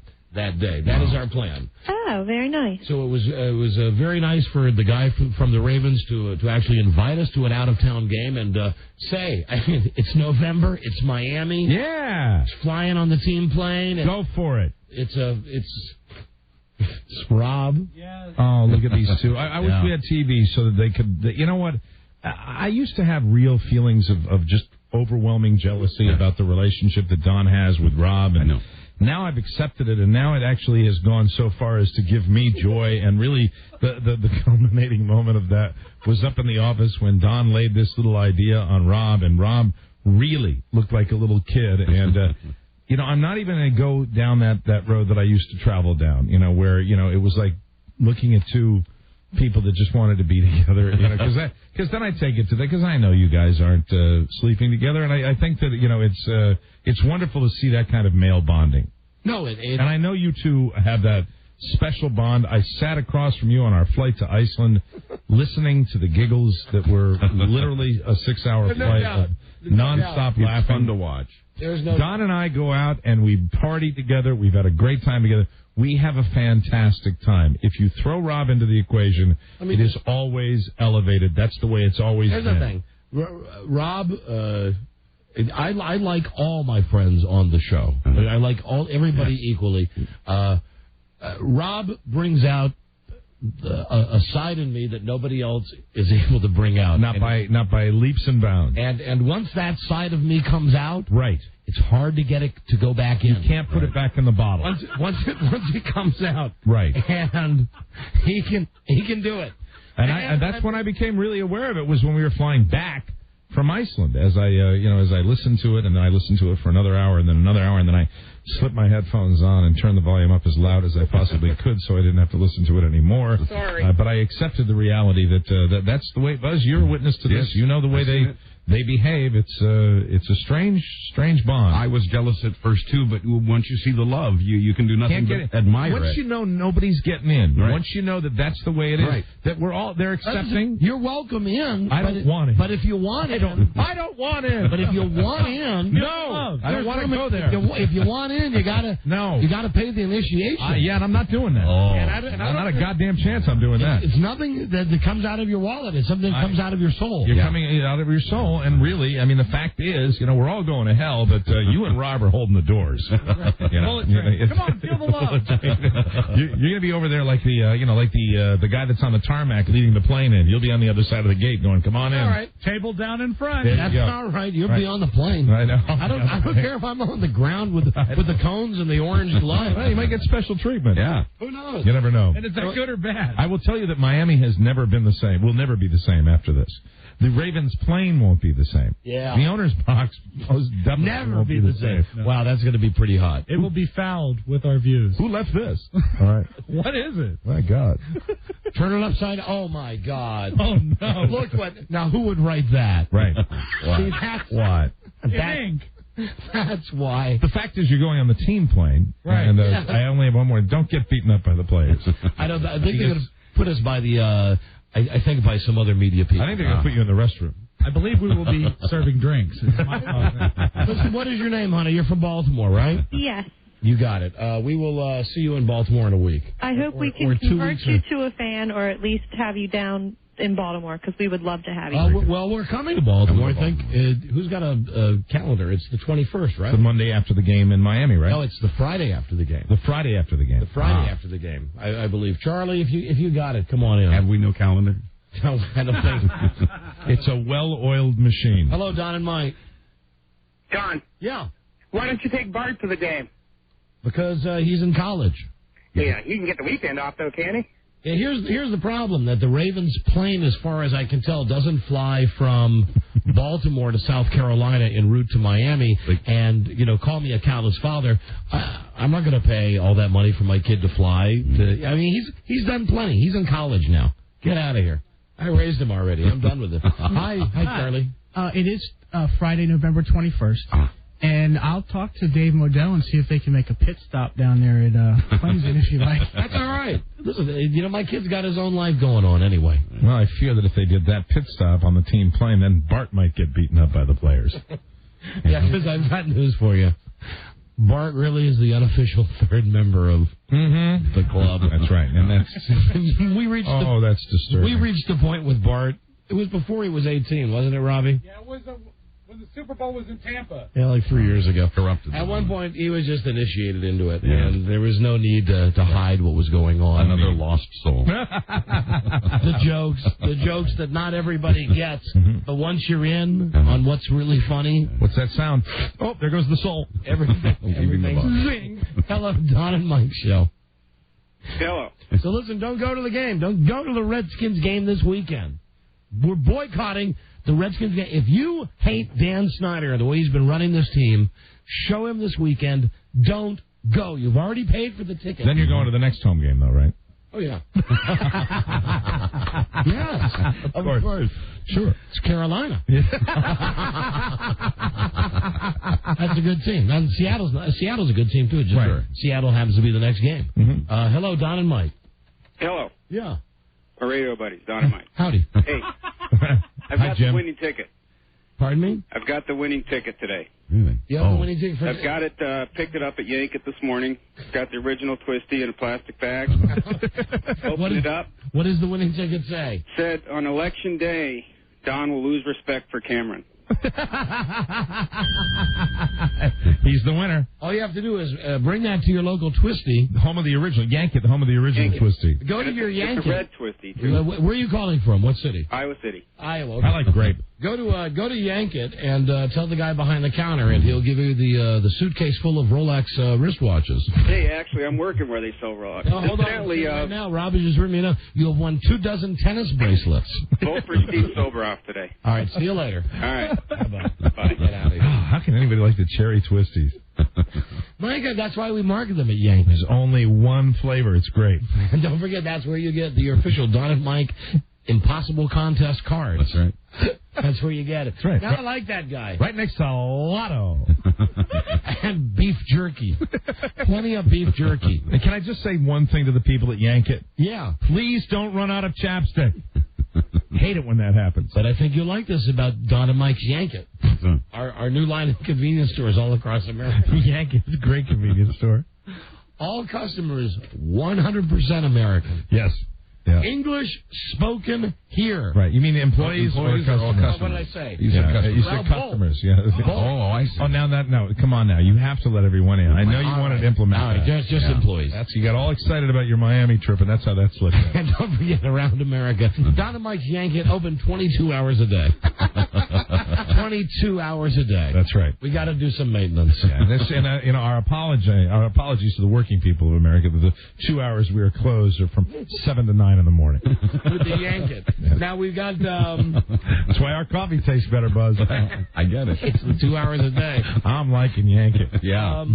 Listen, when I came to work today, we got a break. Then I'll tell you why things are just crazy here at the station. It has nothing to do with all this other stuff. Really? And don't forget to get your official Yank It gear. Yank It gear sold at every Yankee convenience store across T-shirt America. today. Your Yank It hat. Right. Your Yank It button. All Yank It stores sell Yank It gear with the twisty logo on the back. Your Yank It fanny pack. And just in time for fall, your Yank It beret. Right. And when July rolls around, your official Yank It can coolie. Right. And now let's go right to Stupidville for a call. Stupidville, hello. Hello? It's a call that has been designated by the world's oldest phone screener, Joe Ardinger, as a call from Stupidville. So I'm just telling you all in advance. Right. Okay, well, I'm just checking to see if we're done talking about the Redskins. And I'm just double-checking to make sure that you checked the program log, that it's our show, not your show. And I didn't think we were talking about the Redskins. We were talking about Yank It, Twisties, and the official line of Yank It gear. Where were you? Well, I guess I called right when you guys started talking about that. Right. I love you guys. Listen, regardless, I'm not going to go through this argument for the next 5 years with people. It's our show. Whatever we talk about on any given day, if you don't like it, whatever we're talking about, whatever it is, change the station. And I have a question for you, caller. Yes. Have you been to a Yank It convenience store? No, I haven't. Have you ever put your twisty in a Yank It cozy? I'd like to put my Yank It in Buzz, though. Is that possible? Hey, a gay call from Stupidville. Now, who knew that fags lived in Stupidville? Fantastic. Well, there's a few of us, but... Very good. I love you, Buzz. Forget it, sir. So anyway... Boy, he's close to winning a quarter-pound Yank It log. This is the guy from Stupidville. Yeah. This is the guy that just doesn't get the fact that we're doing a show and wants to call to say, hey, can't we talk about something else? Tell me something. When you're watching television and the plot on a TV show isn't exactly the way you like it, do you call Ray Romano up at home and say, hey, Ray, I really don't like the way the plot's going on this week's episode? No, but, you know... that's right, because Ray Romano's not accessible to you like we are. Trust me, if you called Ray Romano, he'd tell you to take your ass in your hat and get out. Right. I know, guys, I'm not calling to be a... Doesn't matter. We're going to interrupt you again and remind you just to pop down to your local Yank It store, enjoy a twisty, and wash it down with a sloppy. And don't forget free nacho cheese only at your local Yank It. Yank It, sir. All right. I'll yank it. I will. Yank it good. Very good. I will. Okay. Hey, Chris, is that your name, Chris? Yes. Hey, Chris, can we talk about something else now besides you and your petty complaints? Sure. Okay, we're going to move on. Talk about anything you want. We're going to move on. Thank you. Except you and your petty complaints. All Yankee stores, not officially, but it was going with the New York Yankees. I'll continue to listen regardless. Of course you will. So why'd you call then? Because I wanted to talk to you guys. Where are you calling from? I'm calling from Sterling. Move to Sacramento. Immediately. Okay. Goodbye. Bye. Visit all participating Yankee stores for your little sloppy. Be right back. This is the Don and Mike Show. What was it like when you, the night of the election, and you have to talk to President Clinton? And had you talked to him much during the campaign directly? Probably not. I wouldn't think. Not a lot. We sort of talked past each other. We had two debates, but nobody showed up. And but I called him, collect, and yeah. Well, you know, our campaign's been broke for months.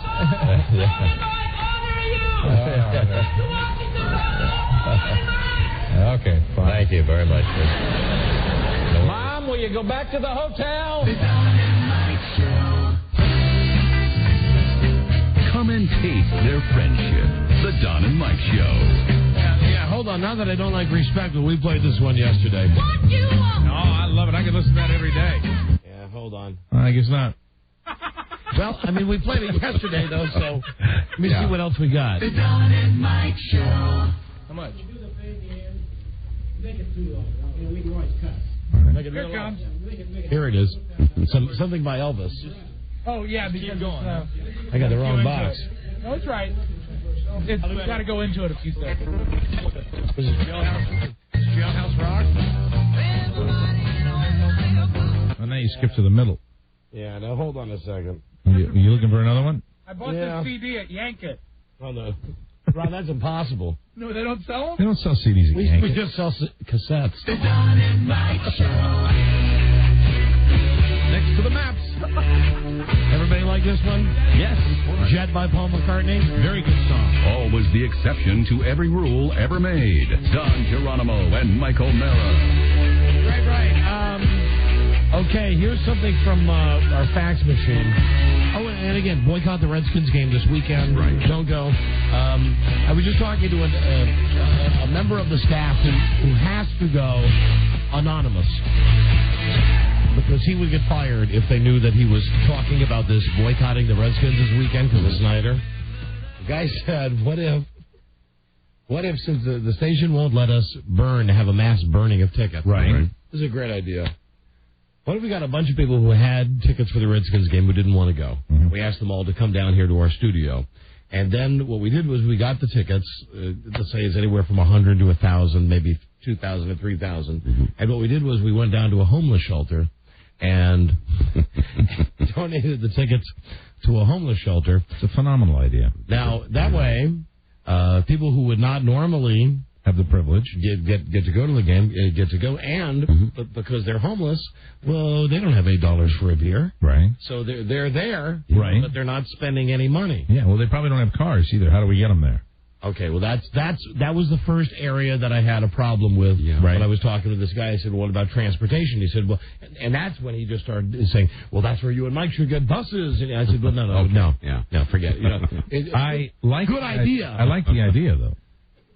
And what's one bus? Very good idea. But, Mike, what if we could get hundreds of homeless people, though? Mm-hmm.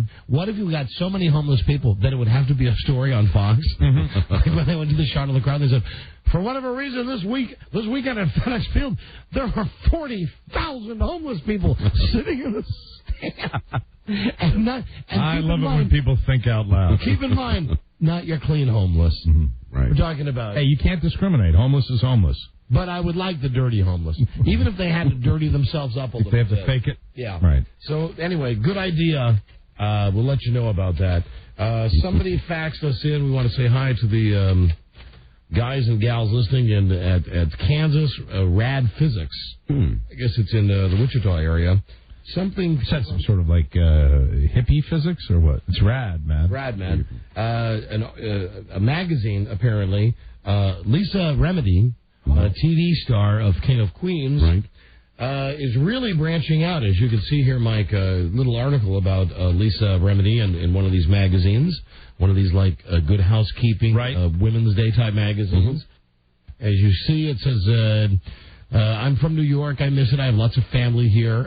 My family runs a restaurant in L.A. called Vivian's Millennium Cafe. Mm-hmm. Very good. Yum, yum. Then she goes on to mention, of course, that Angelo works there. He's the manager. He makes a mean fried chicken. Oh, does he really? And now, for the first time ever, you can buy some of the same plates, martini glasses, grape pitchers, and swoon violet cocoa candles that they use at Vivian's restaurant. Oh, that is fantastic. As you can see the ad, Mike, it says, get Leah's look for less. The deluxe round platter is only $89. That's good. The red martini glass is $4. The silver grape pitcher is $125, and the cocoa candles are $28. That is wonderful. Now, there's a gal who knows how to get it done. She knows absolutely how to market herself. We should be taking a page right out of her playbook. Well, I think I might be. Good old Lisa Remedy. And here is a call from Pittsburgh.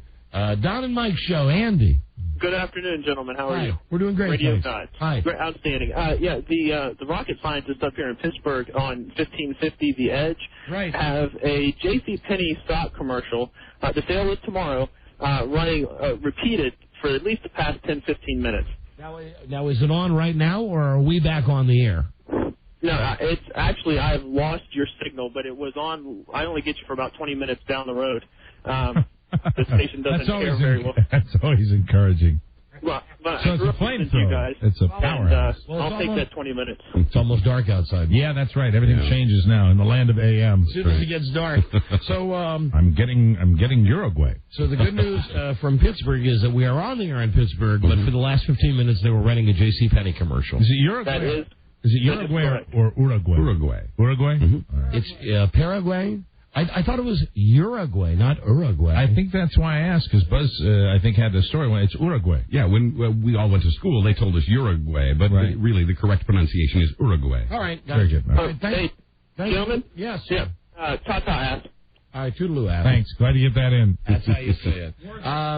Then we get this. Now, we're late on this, but maybe we can help out, because generally we don't have the persona of being nice guys. I mean, Mike does, because we do the good cop, bad cop thing, but there are even people who don't like you. Yeah, well, and you know, as everyone should know, it's an act. Right. Dear Don and Mike, please, can you call my husband? Thank you, Rob. He loves your show, and he's been listening to you since you guys first came on the air. He's a coffee broker. Now, whatever that is. Do they sell coffee? Or do they sell something else that they call coffee? He works so hard that he would put a slave to shame. How hard he works. Rob. How you doing, Rob, now? Rob. See, now, this is why... Anything. This is why I got... Anything. This is why... Jesus Christ. I got to travel with the boy. I know. That's why I got to travel with him. We understand. All I got to do is read the line. You would put a slave to shame. Rob is slayed right now. Mm-hmm. How hard he works. Mm-hmm. He would be so happy if you would call him. It would make his day. We have recently got married... Hey, he's a lucky guy. We have recently got married on the 12th October 03. He may be with a customer, but if you leave him a message or a missed call, he will call you back. You will make his day. This will be a total surprise to him as he doesn't know, and she's written the word no, N-O. Oh, dear. As he doesn't know that I am faxing a request to you guys. If you could call him today, 30 October, please, and that is from Sheila. Well, we're just 2, 3, 4, or 5 days late. That means it'll be a bigger surprise. Let's give him a call. And for Sheila, it's Uruguay. Uruguay. Yeah, for Sheila. Okay, very good. All right, hey, Robbie? Yeah. Come on, who are we looking for? Chile is child. You want to talk to... Chile. What's the guy's Chile. name? Richard. Talk to Richard. He's the guy who is he would put a slave to shame, Rob. Wow. And it's Kuala Lumpur. Oh, there you go. Kuala Lumpur. Kuala Lumpur. And Buzz, you're right. I always learned it Uruguay. Right, we all did, actually. And they were wrong. But the preferred pronunciation... You getting voicemail? You want to leave a message? Yeah, Rob, would you leave a message with our best wishes, please? Hi, Richard. This is Don Geronimo and Mike O'Mara. Have a good day. Work the slavery thing in. And keep working so hard that you put a slave to shame. Your wife is very nice. Yes. Anything else? Oh, yeah, hold on. Just give me the phone for a second. Hey, Richard, it's Don from Don and Mike. You want to say hi, Mike? Let me just pass the phone to Mike for a second. Hi, Richard. Mike O'Mara here, urging you really to stop by your local participating Yankee store. And, who am I, Richard? You're a listener of the show. You know that I'm a dumb guy. But you got to know that even I know that when your wife is writing here, as he doesn't know that I'm faxing a request, that's K-N-O-W, not N-O. Right. So it's like if you wrote no way, you'd laugh if I wrote K-N-O-W. Right. W-E-I-G-A. Yeah, of course. See, that's a double joke. No way. It's a silent K. Anyway, as Mike said, see you at your participating Don and Mike's Yankee store. And don't forget about our special on batteries, the Yankee Crank It. Yeah, they're the best. They're the absolute best. We're not talking about the kind you put in a flashlight. These are car batteries. Right. And again, here's Rob. Right. Now, see, I wasn't even talking. I was talking into the microphone, not into the phone. Richard, this has been a very serious call, and I hope you take all of this to heart. Bye. Bye, Ben. Bye-bye. All right. See, that was nice, and you cheered him up. Now, who says we don't try to help out our listeners? Exactly. We really do try. All the batteries are right next to the big stack of Yanker pepper. Knock off. Everybody's got them. Right. Okay, just as good as the real stuff. So good. Yanker pepper. We're not going to reveal the syrupy formula. No, don't do that. Secret. Yanker pepper. It's the only exclusive Yankee Cola. And it's cold outside, so you want to get your Yankee blanket. From Don and Mike's Yanket. All participating Yankee stores not affiliated with the New York Yankees. Hello, Don and Mike show. Hey, what's up, gentlepersons? Howdy. I was wondering, at the Yankee General Store, do they sell Lysol and powder for the itchy feet? Okay. That's only in Brockett, though. Yeah, that's Brockett. Only at the Brockett. Don and Mike's Yanket in Brockett. Yeah, Brockett location only. Okay. Yeah, thank you. Up and Adam. Buzz, would you say that again? You said that's Brockett location only. Thank you. We got to do this so we can finish the show. We'll be right back. This is the Don and Mike Show.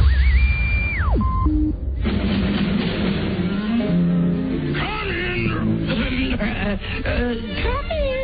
Hey, Grandma, I brought a little bunny rabbit for you to have. Rabbit?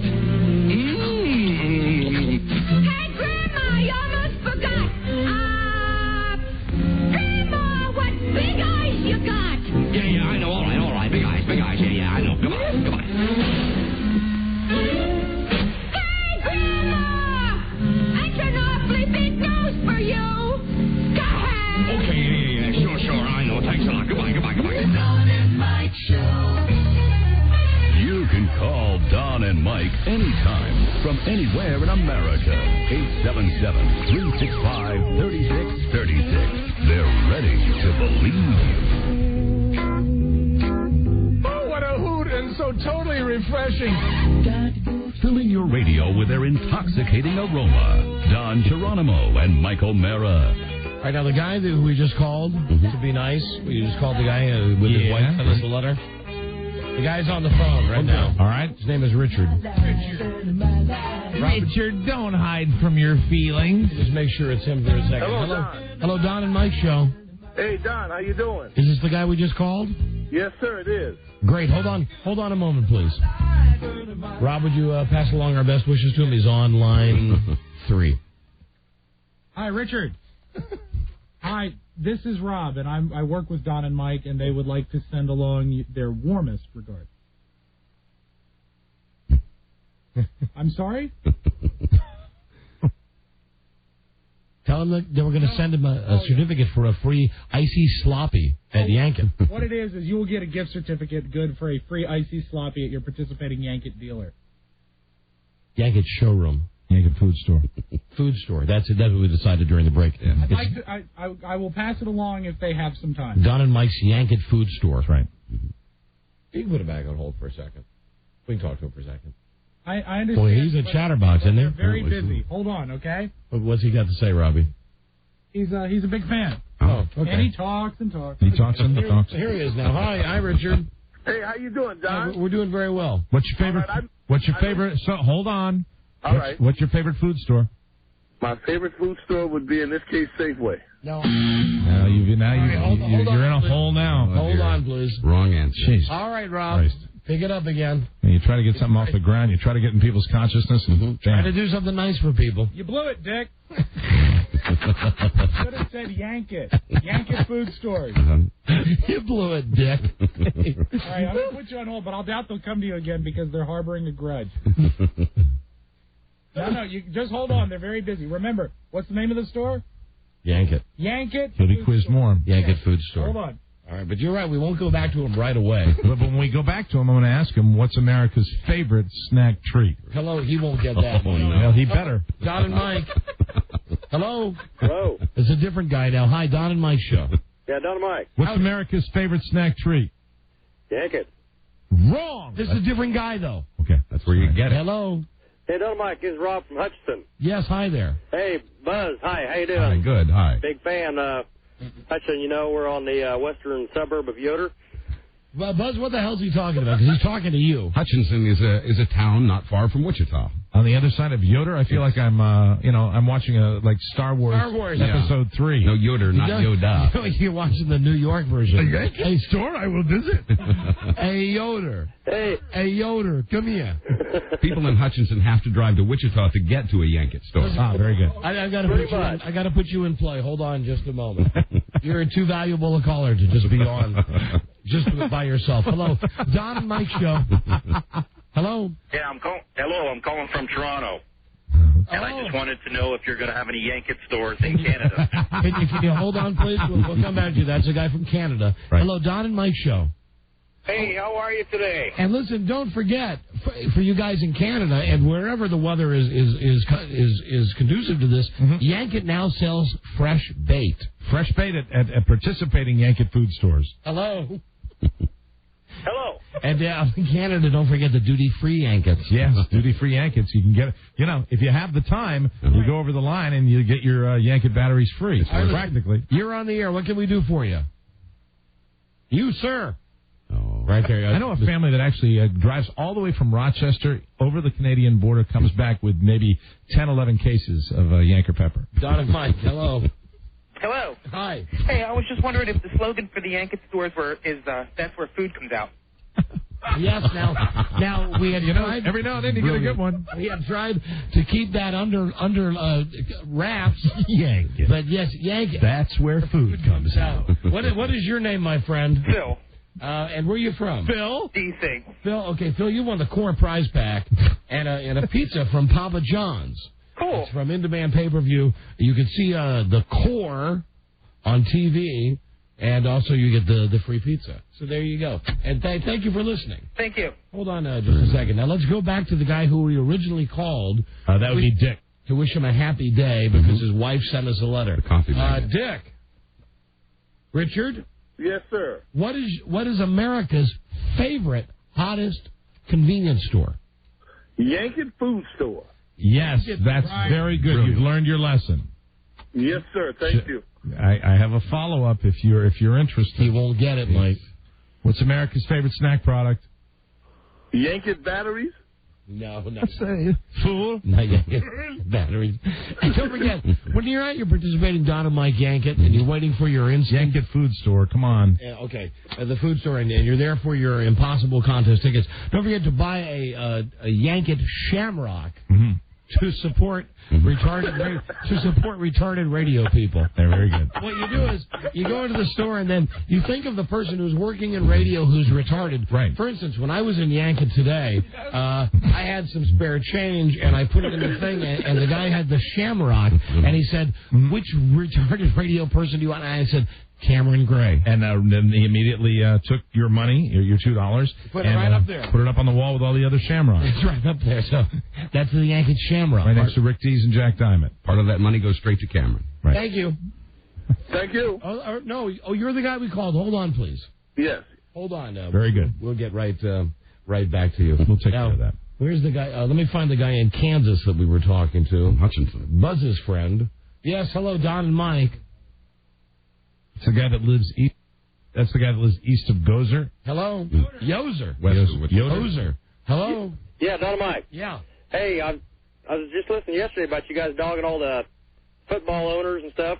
No, just one. Just little Dan Snyder. Just little Dan Snyder. Okay. Here we go in 3, 2. Well, I totally agree with you guys. You know, there are some real dinks out there, and I'm a big Kansas City Chiefs fan. And yeah, your call is important to us. Can you hold on, please? Hang on. Be right back. Thank you. We'll be right back. Hello, Don and Mike Show.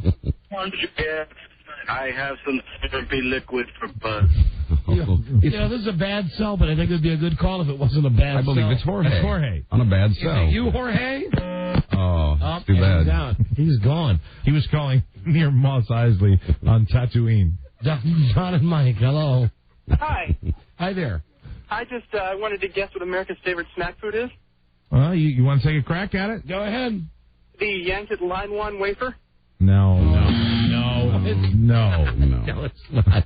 Don't try to write the jokes yourself. Yeah, that's only one time a year. We've already given out the answer to what America's favorite snack, and that would be Yatza. That's the thing that only comes out once a year. Right. Attention. And those delicious Yankee hard-boiled eggs. Attention. Pickled. Not pickled. Thinking about pre-Easter, right? No, I'm Passover. Oh, but I'm also thinking about our Easter trade. Oh, well, that's an entire line of products. Get your Yankee Peeps. Mm-hmm. The same Peeps taste just like the real ones. Sort of. Right. Rob, we've got the blind taste test, and what we do is we get blind people, and we sat them down in a room. We said, these are store-bought marshmallow Peeps. Right. These are Yankee Peeps. Tell us which is which. Yankee Peeps slightly discolored. Now, Everybody's calling with this. Hello, Don and Mike show. Hi, Don and Mike. How are you? We're doing great, thanks. Hey, I was wondering, you guys were talking about food items, but do you guys have Yankit beach towels? Yes. Yeah, of course we do. Only in the summertime. Who doesn't? Only in the summertime. And don't forget, and when you go to Yankit, sign the thing. The Shamrock. No, not for the retarded radio people. Oh, really? Sign the petition that says you're not going to go to the Redskins game this week. There you go. Absolutely. But I want to keep throwing that into the mix. Mm-hmm. Don't forget that.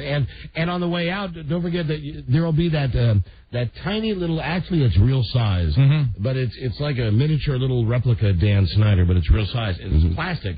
And what we've done is we've cut a hole in the top of his head. Very good. And with your spare change, you put it in, and someday Yankit Incorporated, Yankit Co. will buy the team. Will own the team. Yeah, that's what we're shooting for. Yeah, that's right. 2030. So we want to own the team. That's the target date, incident. Don't go to the Redskins game this weekend. We're asking for an official boycott because the team is so effed up. And the reason you might be wrong, why 2030? Why so long? Well, it's not just the team, but it's the rights to name Yankit Field. And we want to change the name of the team itself. Right. And it won't be the Washington Reds. It'll be the Don and Mike Yankits. Or simply Yankits. D&M's Yankits. That's still, really in its working stage. It could be the Yankskins. Go Yankits. Hello, Don and Mike. It's the guy again, Dick, Richard. Yeah, this is me. Hey, Don, how you doing? So, Richard, your wife sent us a letter saying that you're a coffee broker. That is what I am, sir. No. Wait, now, what do you really sell? Well, I'll have to tell you that off the air. Okay, I figured as much, because I figured you couldn't really be a real coffee broker. Of course not. What kind of coffee do you sell? I mean, again, remember that movie we were just talking about, Clear and Present Danger? Yes. Remember when Harrison Ford says to the guy, or the guy says to Harrison Ford, well, I can't tell you where the bad guy is, but so-and-so makes a delightful cup of coffee. Amen. And they go there, and that's where the bad guys have all their guns and stuff. That's how they found them. The cartel guys. Very interesting plot line. Not that funny, though, Dick. Well, listen, Don, Mike. The kind of coffee I sell is Javarama. I sell Javarama. Now, I would think if you're selling a product, you ought to be able to pronounce it a little better. Mike, don't you know about Javarama coffee? Javarama, what? Everybody loves Javarama coffee. That's Javarama. Javarama. Java, Java. Oh, Java. Java. I'll let you dollars to donuts. It's not nearly as good as Yank full of nuts. No, it's better. It's better than Yank full of nuts. Well, listen, the coffees we got are all flavored coffees. I don't want to do advertising for them, but Yankit got great coffee. Yankit House, good to the last drop. Yankit House, good to the last drop. This is Yankit. Well, listen, next time I'm in Yankit Food Store, I'm going to buy a Yankit Shamrock. All right, thank you, my friend. Very good. Thank you. Thanks, Phil. See you later. Let me, Dick. See you, Clyde. Bye-bye. Nice talking to you. All right, Willie. I don't even get what he's doing now. He's just playing. Yeah. Okay. Games. I'm having fun with you guys. Good for you. All right, bye, Dick. All right, see you later, Tom. His name is Richard. Yeah, that's what I call him, Dick. Okay, all right, Ernest. All right, bye. Bye-bye now. Bye. Ciao, Bella. Ciao, Bella, fellas. All right, you going to get off the phone or what? Yeah, I will, Mike. I love talking to you. I know you do. You're excited. Thanks. All right, thank you. Yeah, no. Okay, we'll see you next time there. Okay, take it easy. Okay, fellas. Bye, Dick. Take it easy, Willie. Bye, Dick. All right, Willie. Bye, Dick. Okay. Wow. He hangs in there. Oh, there's nothing quite like childlike fun, is there? Yeah, no. And the next time you're there, refreshing your breath with peppermint Yanktoids. Ah, they're the best. Who doesn't like a nice Yanktoid? I tell everybody that anything you can get in any convenience store in America, you can get for half price at Yankit. Yeah, I play with Yank toys all the time. No. Yanktoids, Toids, as in Altoids. Not Yank Toys. Yank Toys are from the adult section of Don and Mike's Yankit. Right next to the beef. I've seen those. Right next to the jerky. The Yankit jerky. Yanktoids are curiously different. They got any beef sticks? Oh, my God. I can't believe. See, this is why we don't do nice stuff for people. Right. This is why we don't call when we get a nice letter from because he's just going on and on and on. Okay, Mike. Okay, I'm leaving. Okay, Mike. All right, bye. Okay, all right, Don. Bye, Dick. Okay, goodbye then. Goodbye. See you, Clyde. Goodbye. Goodbye, then. Bye, fellas. Bye, fellas. Come on, hang up, please. Bye-bye. I'll see you later. All right. Okay. Bye-bye, Robert. Was that Robert Mailman? Or he said Robert Angry Mailman says fellas all the time. Oh, okay. All right, fellas. Hello, Don and Mike Show. Hey, radio guys, how are you guys today? We're doing very well, thanks. That's good. We've not gotten. I want to let you know we've not gotten to one thing that I have on my list for the show today. Robert the Angry Mailman would never have stayed on the phone that long. And listen, when you're out at Yankett this weekend, you know how everybody has their cheerleaders. Don't forget to look out for the Don and Mike Yank Skanks. They're the best. The Yankett Skanks, the Yank Skanks, they'll be there. They couldn't make it for the big time cheerleading squads, and a lot of them have the painful drip, drip, drip. Yeah, but the Yank Skanks are there for you. Some of them were pros in the 50s. Yeah, they're older than most cheerleaders. And they're pros. But you know what? I think every woman looks good in a one piece. Hello, Don and Mike. What do you want? Are you? Hey. So nothing. Come on. Hey, guys, I'm standing in your Yankee store up here in Niagara Falls, Canada, and you're all out of My Mother's a Whore bumper stickers. Okay. Oh, dear. Okay. I have to get on that. Now, see, we're not going to yell at that. That's right. No, That's you know, guy, that's a funny. This will draw to a close. I think it may have already drawn to a close. That might be the next segment. Thank you for calling from Canada. Bye-bye. Which is why we played it. Take off. Okay. Bye-bye. Oh, we hung up. There he goes. Why say goodbye? Why say goodbye when the It won't stop. when the dulcet tones of the telephone are just there, just that click. Hello, Don and Mike. Yeah, can I talk to Don and Mike? They're very busy right now, unless you're calling about Yankett. Of course. What did you want to say about Yankett? Because I have to screen this call. Just want to know if Yankett's selling turkeys. You know, And if they sell I'm trying. turkeys, I'm really trying not to like these, but I can't. I agree. And what else? Go ahead with it. You're going to finish it. What about the Yankett turkey? Hello? Hello? Well, to answer his question, we have a full line of turkey rolls. about Yankett? Now he's listening to screen this himself. call. Just wanna know- Oh, my God, please. Well, as far as turkeys and Yankee, 2 words. Fresh kill. Hello, Dynamite. Dynamite. Hey, hi, Joe. Hey, how you doing? Casket gloves. Hey, we happen to be on the phone with Yankett employee of the month, Joe Arden. This is always a good barometer. Joe, you getting tired of the Yankee calls yet? Joe. No, not at all, really. It's very funny. Very good. Okay. He's a good barometer. I see you've got, my God, you've got over 10 calls lined up on the other bank of phones, which maybe you've noticed I've been ignoring now. Joe, out of all of these calls, 1 through 10, the one that I'm looking at would be, that I think maybe is the funniest, is the guy from New York who's calling it and says he's got the Yankett Bingo. The Yankett jingle? I was going to say, go do it. Okay, thanks, Joe. All right. Sure. Yankee jingle? All right, that's what it says on the screen. Very good. Great. The Yankett jingle. Hello? Yeah, go with your Yankett jingle. Matthew, are you there? See, this is the problem. These calls are screened, and I'm desperately trying to get him. Matthew. Yankett twisters are so good that they'll make ye shout. Yankett General Food Stores where food comes out. Okay, all right, thank you.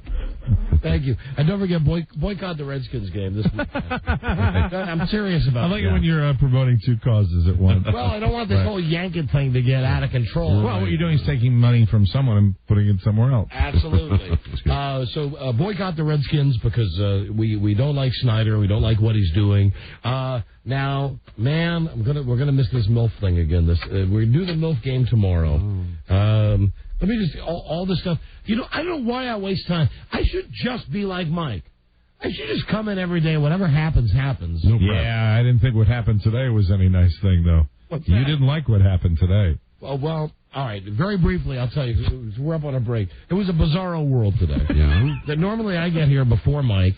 I sit at the desk, I do my work, and I wait until 15 minutes until the show, till Mike comes in, and then we chat, and we come down and do Sometimes the show. 10. Yeah. Well, today I get here a couple minutes late because of a giant traffic jam. I get here like 5 minutes later, and I go up there, and I was there 15 minutes before you. not only is he there early, he's in the office that we share, and I gladly share it with Mike. He's my partner and my buddy. But Mike has the couches, and I have the desk. He's sitting at the desk, and he's eating. Now normally that would be okay. but he's eating a whole chicken. And half a chicken. And he's eating it with his hands. Mm-hmm. Really, the amount of food doesn't matter. It's the fact that chicken and green beans. He's got the big greasy hands. Those Yankee roasters are great. They were delicious. And he's eating, and I walk in, and he's sitting at the desk, and he never sits at the desk, and I look up, and he goes, hey, I'm at your desk. And he's also taken control of the television. I have, and that you should thank me for. Yeah, Mike turned on the Sharon Osbourne show. Which, because we watch our stories when we're in there, and it's kind of a routine, and you're a creature of habit, and I know you don't like to divert from the regular programming, but I stand by the show we were watching. No, as do I. The Sharon Osbourne show today was great for one reason. Every Yankee roaster has 3 drumsticks. Alec Baldwin, or as I like to call him, Alex Baldwin. Yankee roasters genetically altered. Was on the Sharon Osbourne show, and I think we can say, honestly, that Alec Baldwin is now fatter than either one of us, or Rob, or Charlie, anybody on this show. Alec Baldwin has put on some weight. Alec Baldwin is sloppy fat. Wow. I would guess he's about 6'2" or 3. My guess for him, 280 to 290. He was a big man. I would put him at over $3. It depends on his height, but he has definitely got the weight where he can. When he stood up, he looked skinnier, but when he was sitting on that couch, he looked like Marlon Brando. Easier to suck it in when you stand up. I know. And we were just having a grand old time. Once I cleaned off my chicken off Don's desk, we were having a great time watching the Sharon Osbourne show. And Rob was right. It'll never be as good as it was today with Alec Baldwin in bed with Sharon Osbourne. It was just Sharon Osbourne does a segment on her show where she gets in bed. Right. And I was just sitting there and thinking, this is a bizarro world. I've walked into work today. Mike's here first. He's sitting at my desk. He's eating with his hands. And well, the deal is this. The greasy handprints everywhere. And we're not watching One Life to Live. We're watching the Sharon Osbourne show. Oh, it was a great day. It really was. It won't get me here any earlier. But Alec Baldwin, watching fat Alec Baldwin. Much fun. Made us laugh every time. Made us laugh out loud. Sure. You see, I don't have a desk. I have a cocktail table, which is the way I like it. I know. And I rarely eat in the office. As a matter of fact, when I eat, if I'm going to have something where I want to sit down and eat, I come in here and sit at my place here because it's a perfect lunch table. In fact, that's about all it is to me. And I normally do that. But today, I wanted the pleasure of eating my half a chicken and also watching television. Sure. And there it was. And I flip when I'm in control of the remote. If I'm there and Don's not there, I flip around and check everything out. And Don, by way of example, to show me how it felt to have something on that he didn't want to watch, said, because we compromise on the stories, we laugh at the stories. One Life to Live is what we end up. The compromise. Because we just sit there and mock it together, and it's a perfect compromise. Because Mike will watch, given a choice of like CNN or MSNBC, I'll watch a dumb ESPN football show. But the tiebreaker, when he really hit home about what it's like to change the channel, he popped on that Star Trek TNG, and he knows that I run from that like the plague. I'm like, I see your point, I understand. Now, the issue of the chicken eating, sitting at the table, the cocktail table in front of my flesh-colored sofa, which I'm personally going to change. You've said that before. I'm going to do that. I'm going to go to Value City and I'm going to change that. I'm going to get just go to Yank it. You're going to. Well, yeah, I'm not going to sit there. If you buy the air pump, if you're going to go to Value City to buy furniture, you might as well go to Yank it. Well, Yankee Air mattress is not a bad product. Don't go to Value City for upholstery. Really? Well, I want leather. Well, they don't have leather at Value City. You don't get leather at Value City. You get imitation leather. You get vinyl, and that's perfectly good. Didn't we go through this with my wife one time when you bought, like 15 years ago, when you bought a couch for $200? I bought a whole pit group at Value City, and it was a lovely Kelly green. My wife told me it was all made of cardboard. It was cardboard. Well, it was stapled on the back, which, if you adjusted yourself the wrong way, it would pull out. But the reason I went to your desk is because sitting at the cocktail table, you have to bend from the waist. You have to bend yourself in half, and it's just not a pleasant way, and I'm not going to sit on that floor. I understand. I know what's been on that floor. What's still there? Which probably has never been cleaned. Hey, speaking of, I know something that was on that desk. You mean your desk? Yeah. Same desk? Yeah. Same desk you had downstairs? Oh, yeah. Yeah. You know what was on that desk besides other people, my friend? You and the ex. You had sex with your ex on my desk. Well, hey, that's a legend. No, that's not. It's a legend. I don't think you could produce witnesses. Well, I think I could put on my... Rob, no! No, you weren't there. I think I could put on my CSI glasses, though. Light. Yeah, and figure out where all the spots are. Back in the day. You know what I'm saying. Back in the day. All right, and Mike, we've just... And I don't care if she gets mad. I loved every minute of it. From IMDb.com, Alec Baldwin is only 5'11". Really? That's my height. And mine. Wow. So as we were... God, he looked bigger. It's because he's fat. He is fat. Well, his weight, I've read his weight fluctuates over the years, but this time he might be at an all-time high. Ain't it great, though, to be able to say... And go ahead, look at a picture of us. We're fat guys. Yeah, we'd be fatter than him on TV. I don't think so. I think he would dust us on TV. If we were on TV, we would know enough to hold our stomachs in. Yeah, I mean, you'd sit on the couch like that. He was sitting there. But you see, the thing is, he had a flowing like overshirt, like a dress shirt that he was wearing untucked, and you could still see his gut. He was wearing it like a muumuu. He had a dress shirt on that was untucked. He didn't used to be that way. He's let himself go. Mm-hmm. And you all would have the common sense to comb your goddamn hair. His hair looked like he just got out of bed. Wow. We got a break. Boy, you can relate, can't you? How you doing, Fatso?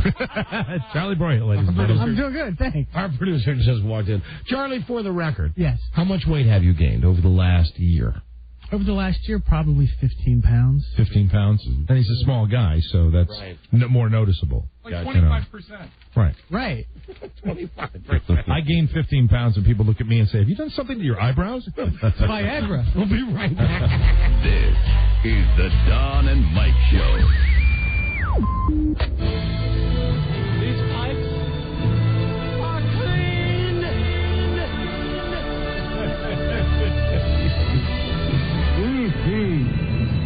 And how? The Don and Mike Show. Are they strong? Listen, bud. They've got radioactive blood. Don Geronimo and Mike O'Mara. Stop, look, and listen. That's my philosophy. That's rubbernecking, baby. Hi. Listen, here's my wife calling in. Hey, baby. Wait. I know you're busy. You've got... Hang on, I dropped you. Hello? Darling? Oh, wait a minute. I'm just on the phone during the break with my wife. Is she working? I'm getting ready to go to my class. Gotcha. Just as you asked today, I didn't say anything about where you're working or what you're doing. All right. But I mentioned how happy and proud I was that you are. The boys have been gone for like 2 months, and you're not sitting on your ass, just out there eating and doing whatever you do. You're out there. You're getting it done. You're going to school. You're getting a job, and I couldn't be happier. Good. I mentioned that, and somebody called in and said, well, does this mean she's not going to be on the show anymore? And I said, well, no, you'll be on the show. Just how funny does this sound when you're out of work? Right? I mean, or when you leave work. Or when you have no class. Yeah, I'm not officially working anyway. I'm kind of just getting my toe in, so I will still be available. Yeah, you can make it more lucrative, and maybe I could be. No, I like it. I like it the way it is. I like you pulling your weight a little bit. Yeah. Now, I will somehow. Oh, yeah, thanks, because I was so lazy before. And I will somehow. Well, there was a British lady who thought you were when I mentioned the fact that you have a cleaning lady. Oh, and look, I guess I'll tell you this when I get home tonight. I had really a moment today. Alicia left, and those 2 girls were in there, the gypsy girls, who I don't know their names, right? And they don't speak English.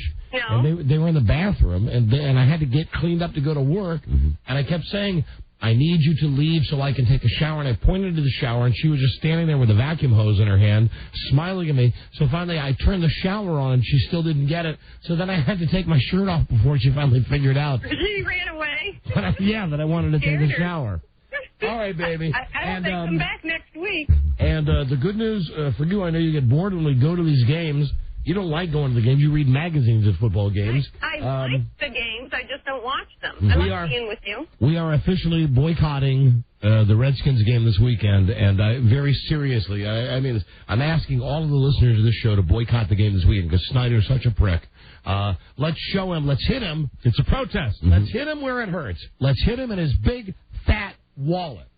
Because he's already got our money for the tickets, but he won't get our money for the parking and for the concessions. That's pen money to him. Hey, Mike, you get 10 or 20,000 people not giving him that. You're right. Money. Yeah. And oh boy, and not to mention the fact, baby, you should feel the hatred that I'm getting from the people that run this station. the jerk faces that run this station. But it's a good, warm, fuzzy feeling. Yeah, I love it because it's like they're mad, but they're not mad about anything to do with a contract or anything. Right. Basically, here's what it is. They're mad that I'm asking people, like people are going to do what I say anyway. Mm-hmm. They're mad that I'm asking people to boycott a sports team because the owner is a little prick. Well, you wouldn't know what to do if they weren't mad at you anyway. You Right. like it like that. It's a comfort zone. Yes. Love it. So anyway, don't worry about going to the game this weekend. All right, good. And I All have right. a request. If I'm in school or I'm busy doing other stuff and I can't listen as regularly as I used to, Yes. I have a request for our listeners. Well, not our, because I don't do anything, but your listeners, I guess. Yeah. That if they hear you get out of line and do stuff that's bad and that I would not like, if they would please let me know when I run into anybody, when I see anybody that goes. Isn't that why we have your mom out there already? That's why we have my mom. That's why we have my family, and I would appreciate any other outside help. Right, got it. Keep No you problem. in line. Would this be the nudity police? Yeah, right. You know, just in general. I don't. She always thinks there's more happening here than there really is. Yeah. But that's fine, because very soon the tables will be turned when I get insanely jealous because of your work. All right, good. Will you be working in an environment with men? Yes. Oh, now, she doesn't want to answer. Baby, you don't want to answer a lot of questions about this, right? Because I'm not doing anything. I'm not doing anything yet. I mean, I'll let you know as it progresses. But right now, I'm just going to school, and I'm interning, doing stuff, learning what I'm doing. She's very close. And let me just say, work or no work, I'm already very jealous of your sexy professor. I don't even know who. Do you know who he is? No, I don't even. You I don't know if I have women or male I don't. professors. I I don't. have no idea. I don't know. And I know since you're going to be busy tonight, I guess it's dinner at Yankit for me again. No, well, there's nothing bad about a dinner at I gotta Yankee. go. I'm going to be tardy. All right, love you. I'll see you later. Love you too. Bye. All right, bye, honey. Try the Yankit burrito. Bye-bye. Oh, man, that's fantastic. Now, tonight... Mexican. Tomorrow... Oh, God, let me see. Tomorrow, the MILF game. Yay! We've not played that. Wonderful. The flushies and the flurries. We've not talked about that. What are flushies and the flurries? Plushies and furries. Flushies, I wrote... Flushies, that's a toilet thing. Yeah, that would be. Flushies. You can buy a flurry. Are stuffed animals, and furries are sloppy, Rob. furry costumes that people dress up in. Stealing from McDonald's. CSA. And also, tomorrow we'll be taking your calls. This is exciting. What would your wife do? This is a contest we're going to do on Thursday. You got to be in studio. You got to have your wife come down here. Mm-hmm. What would your wife do to win a trip to Dallas for you to go to the WWE Survivor Series? Very, very good.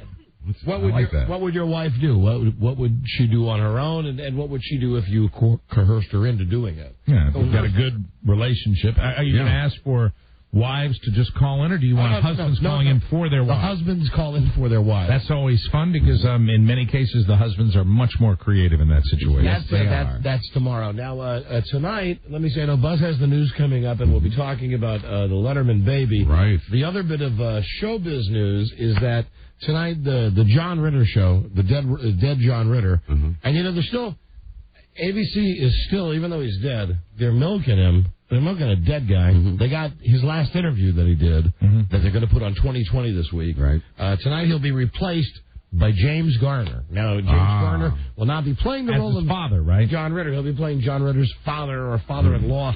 Father-in-law. Here now is the very tasteful way that they dealt with the death of John Ritter before an episode of Hollywood Squares a couple of weeks ago. Yes. Listen to this heartfelt plea by Fonzie, and then listen to the very, very smooth segue from the remorseful feelings right into the beginning of the show. A few weeks ago, we lost a very dear member of our family. John Ritter was not only one of the most talented people I ever met, he was also one of my best friends. And the shows that you're going to be watching this week were shot just a short time before John's untimely passing. We thought we would share them with you so that we could together celebrate not only his life, but also what he loved doing the most, making us laugh. And the screen fades to black, and it's all happy. Oh, my God. Now, we did no editing on that. That's exactly how it ran on TV. That was the respectful pause. That it was Fonzie talking, and then just a pause, and then it's a square. So they jump right into it. So the question is, how will James Garner react tonight to playing the essentially stepping up and taking the role of a dead guy? Now. Hold on a second. What are you doing? What is all this talk about Yankee stores? You such thing, you're making it up. It's completely fabricated. You don't understand this. Real. You seem to have James doing fine. Jimmy G. JG. Good to see you. My name is Jim on the show too. That's what I'm going to go by. I said I'm not going back to TV, serial television, unless you let me call myself by my first name. Now it seems to me that you are a man of class. I'm a man of class. In the broadcasting industry. I thank you. Thank you very much. So why would you be going in for sloppy seconds on dead John Ritter? Now there you go with your tawdry talk all the time. You're always talking that kind of... What do you mean sloppy sex? That's a sexual reference. Okay. You know I can't stand the fact that you bring it right into the potty or the vagina every time I come on your show. I don't understand why you have to be so totally obsessed with sexuality. The first person to say to my stomach. Vagina on today's show. You're the first. I can point out I've never had a queer experience. More than I can say with that Winkler fella.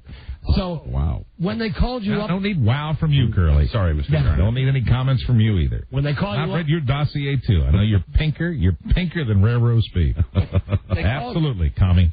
They call you up and they say, John Ritter's dead. We want you to take over the show. Isn't there any... Now, hold on. Isn't there any part of you that says... I've got to tell you. That says, this is... They didn't call me. They called my agent, and I needed to work. So they called Don Ephraim up. The fact is, Mr. Ephraim called me and said, we got an opportunity for you to save a network. Will you go in and replace John Ritter? I said, the guy's dead. Why don't they just cancel the show? They said, they can't do that. Will you come to the rescue? I said, I'd like to do that as a friend of the network, and that's why I'm popping back in there. I hope everybody watches 9 Simple Rules. Should be a fantastic program. I think it's 8 Simple Rules. Not until I came on the show. It's 9 Simple Rules, too. You know what that is? What? Number 1 rule, no queers on the set. It's the way I look at it. Sorry, it's the way I got to be. It's the way I've been my whole life. Tell that right now. Don't I know that? They got me out of the box, and let's make TV. That's right. I'm familiar. It's all about self-realization, knowing who you are, where you're going, what you're going to be. And I'll tell you right now, I'm about an inch away from being in the ground. Now, this brings me to my last question. Fire away. Did you sign a contract with ABC that gives you some type of bonus if, during the next 4 episodes that you're signed to be on the show, that you die? Well, the fact is that they've made a clause in there, and I'm uninsurable. Oh, that's the truth. Because you're so near death? Because of the situation with the producers. They're in desperate situations, and they're desperate times, desperate measures.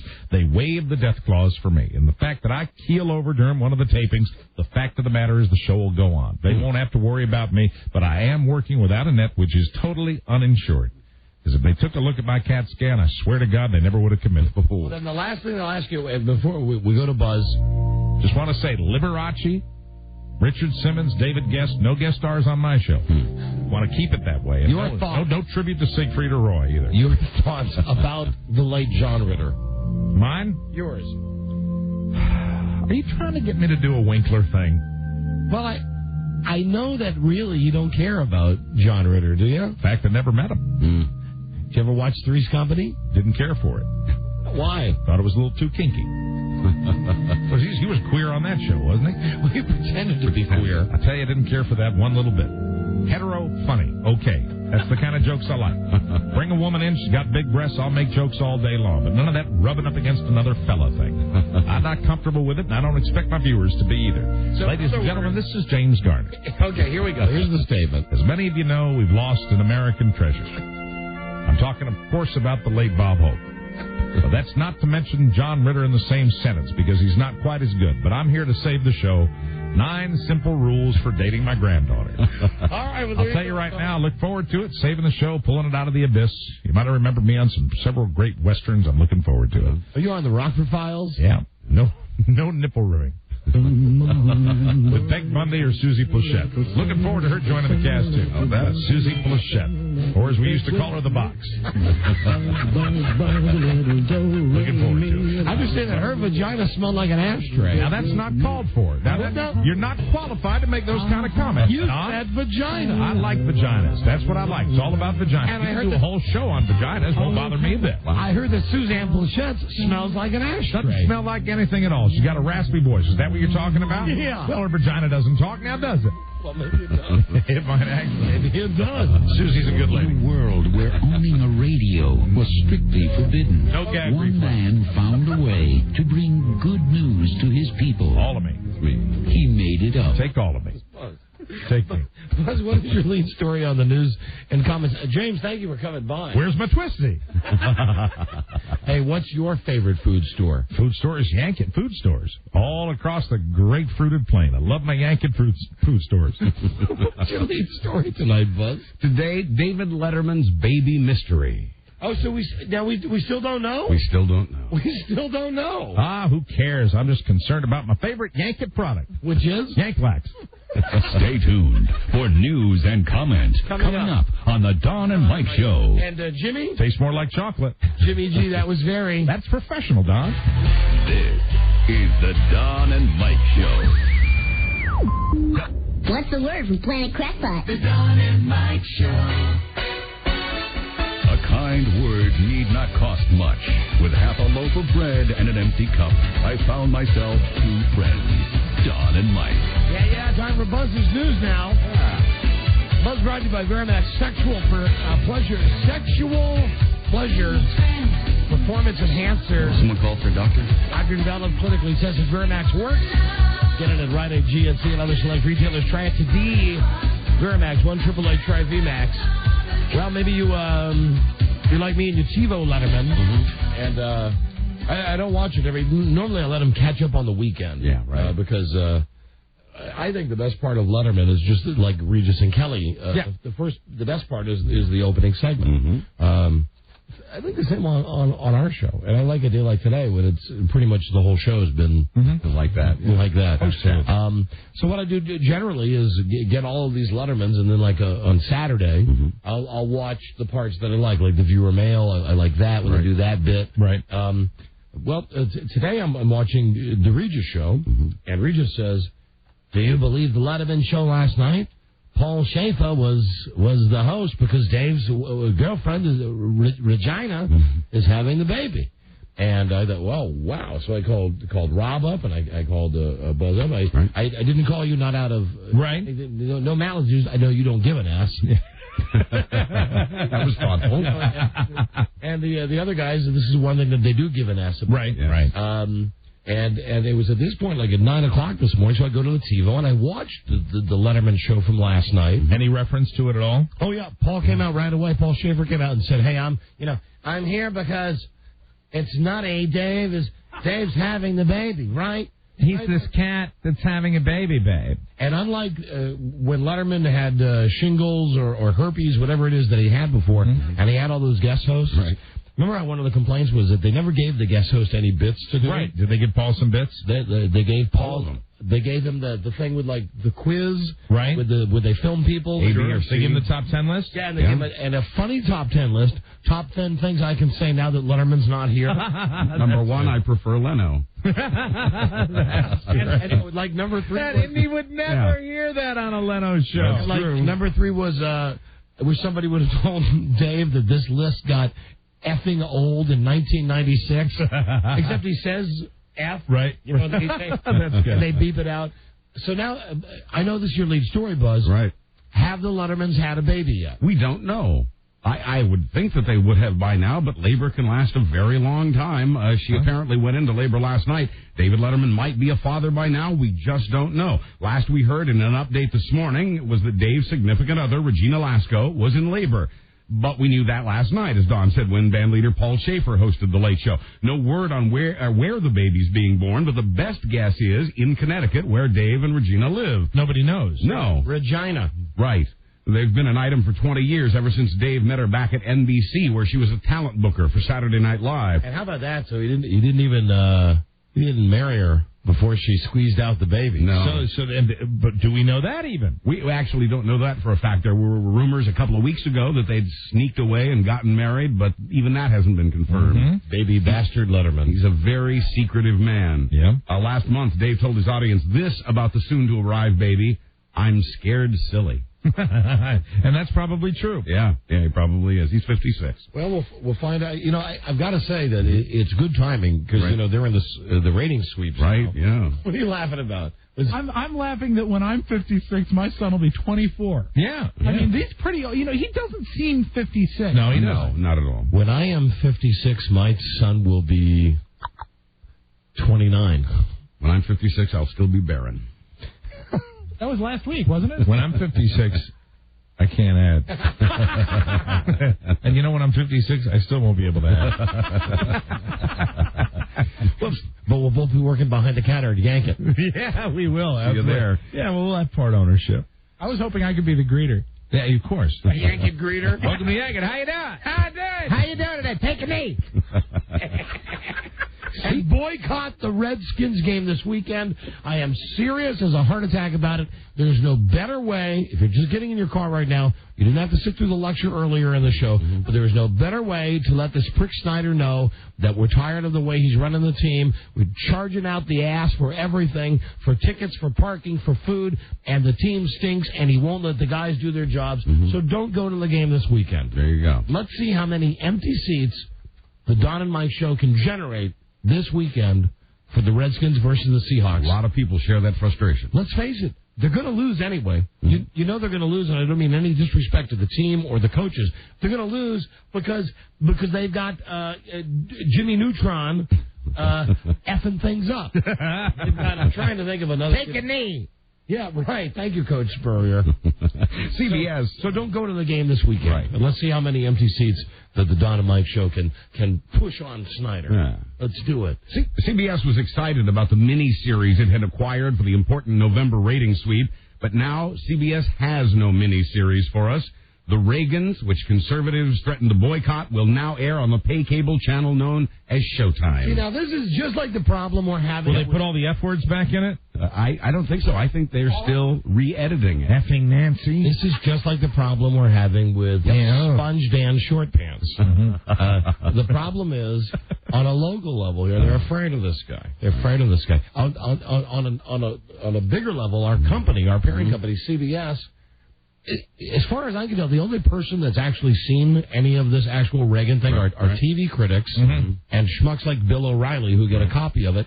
Out of a 2.5 hour movie, something like that, they've seen 6 minutes. Right. And they've already decided that it's awful.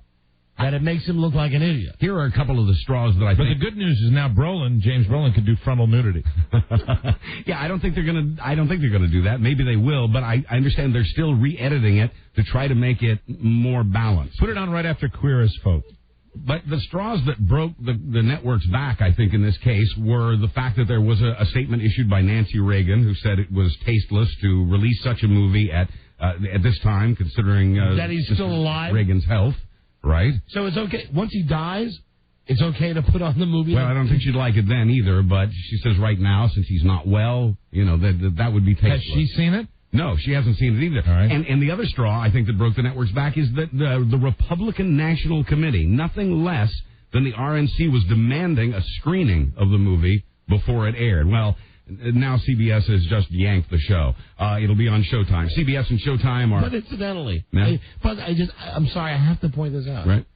This is the TV network that had no qualms and no hesitation about running a 2-part miniseries about Adolf Hitler. Well, Ava Brown wasn't alive to object. And it didn't make him look foolish. Well, the thing I was reading in the Post today... wow. Oh, my God. Good night. Jesus Christ. Wow, is that funny? Oh, my. Oh, man. That's right, they ran it because it didn't make Hitler look like a bad guy. It didn't make him look crazy. Right. And nobody to protest, of course. Right. Of course. CBS and Showtime are both owned by Viacom, so the project stays in the family. But if HBO's only in about a third of American homes, then you got to figure Showtime's in even fewer homes than that. You know what? That's like if they got mad at us and we did something, and they said, okay, we're going to put your show on WARW from now on. It's the same thing. I mean, it's like going from the real network to going to, something nobody watches. Right. So the iNetwork blinked when protesters were threatening to boycott the advertisers on the show. Conservatives called the movie a hatchet job, and even CBS TV chairman Les Moonves admitted that it is less than fair and balanced. Pussy. To borrow a phrase. But Hitler's okay. What CBS may have for us instead is another Michael Jackson special. Jacko's... Oh, no. Yeah, oh, yes. Jacko's... Oh, no. Oh, yes. Jacko's last specials were on ABC and Fox. Now, he's talking with CBS about a special to promote sales of his upcoming Greatest Hits collection. Is Mr. Peck in it? No, I don't think so. He's Gregory no Peck is longer with dead. us. No, he's not. Fell off the merry-go-round. He's still on my merry-go-round. Oh. CBS last aired a Jackson special in 2001 for Michael's 30th anniversary in show business. Like other Michael Jackson specials, the ratings were big, even though it was produced by Liza Minnelli's soon-to-be ex-husband David Gast. Mr. Peck falls off a lot, and I put him right back on. Yeah. The lost footage of Peck. Yes. Peck. I love Peck. Michael needs the money. That's also why he's auctioning off his 2001 Bentley Red Label Turbo Sedan. I'm going to miss that car. With 13,600 miles on the odometer. It made me giggle. It's loaded with pop star upgrades, 2 DVD players, 3 flat-screen TVs, a CD It'll changer, be money. and in every seat a video game controller. Bye-bye, Bentley. The ceiling is autographed by Michael, Beyonce, Reba McEntire, and Tom Petty, to name a few. The ceiling's autographed by Michael. Yeah, you know what I mean. Yeah. With my white pea. Special ink. Very special. Did you say Reba? Yeah, Reba's Have I told you you're my favorite? No, you're mine. Mr. Peck fell off again. Have I told you you're my favorite? Mr. Peck's in the trunk. No word on how much money it'll take to win the Bentley, which goes on the block January 25th. Mr. Bones Peck. Who knows if Michael's ever called Russell Crowe from that car? Lord knows he's called from everywhere else. The Oscar-winning actor tells Time magazine he got a series of odd phone calls from Michael, who would try to disguise his voice. Quote, this is Ward Cleaver. Quoting Crowe, he used to put on these funny voices and then giggle, "Oh, Russell, it's Michael." It's Michael Russell. Hey, Hello, it's Michael. You got that real fast? Buzz, we got to go to a break here. All right. You got it? No, you don't got it? I thought I heard Joe play it today during the 2 o'clock hour. What are you looking for? The tape of Leave It to Beaver? Yeah, he come down with something unexpected.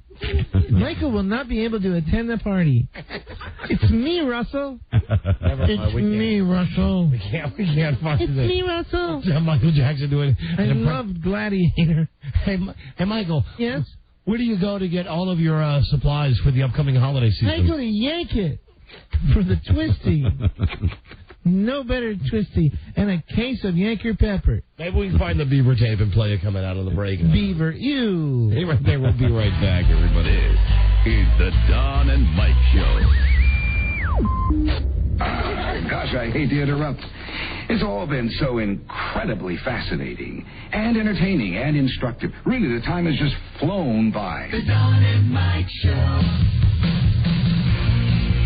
Doing an adequate job. Don and Mike. Well, Buzz, let me interrupt you here for a second. All right. We have some breaking news. What I hear. Here we are just doing a Doobie radio show, and we have breaking news. Breaking news. Let's go right to our caller. Hello.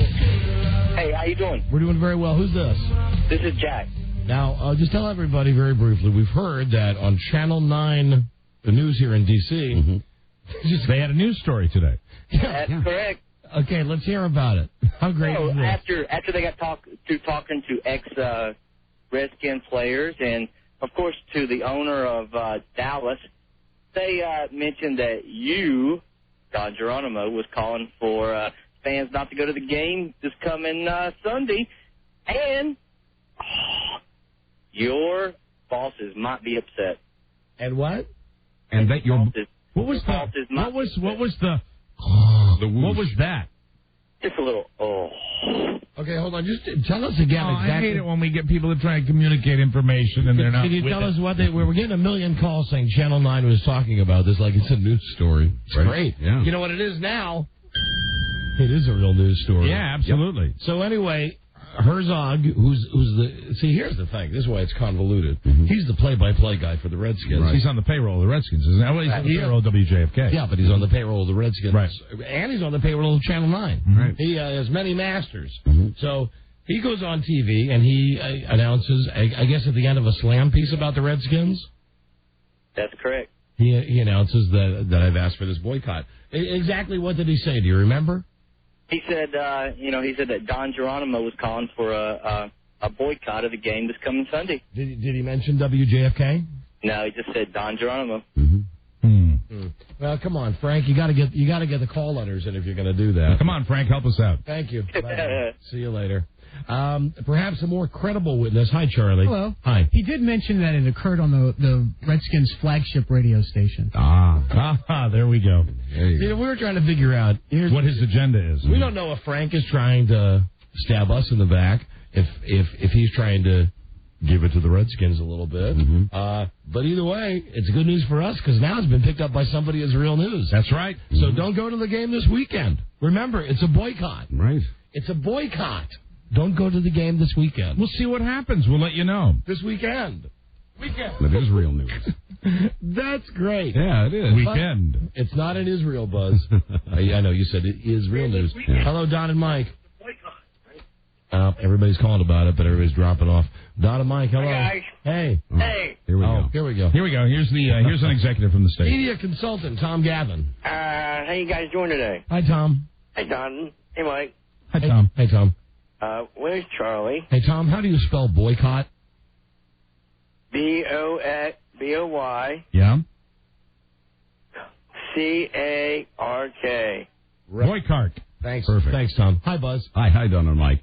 Rosie O'Donnell and the former publisher of her now defunct magazine agree on one thing, that it was a photograph that caused the court battle that's now underway. And remember, it's not news until it's on Channel 9, everybody. Yes, right? sir, Channel 9. It's not news until it's on WTOP-TV. Very Rob, exciting. it's not WTOP-TV. It hasn't been WTOP-TV for 25 years. Oh, I hadn't heard. In fact, I haven't heard.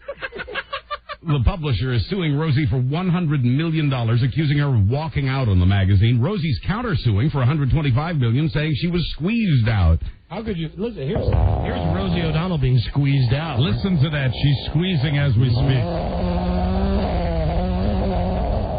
All the evidence you need.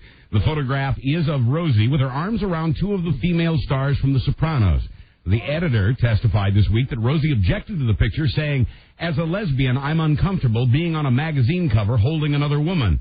The editor says she responded by saying, "Rosie, that never would have occurred to me." Hi, Rosie.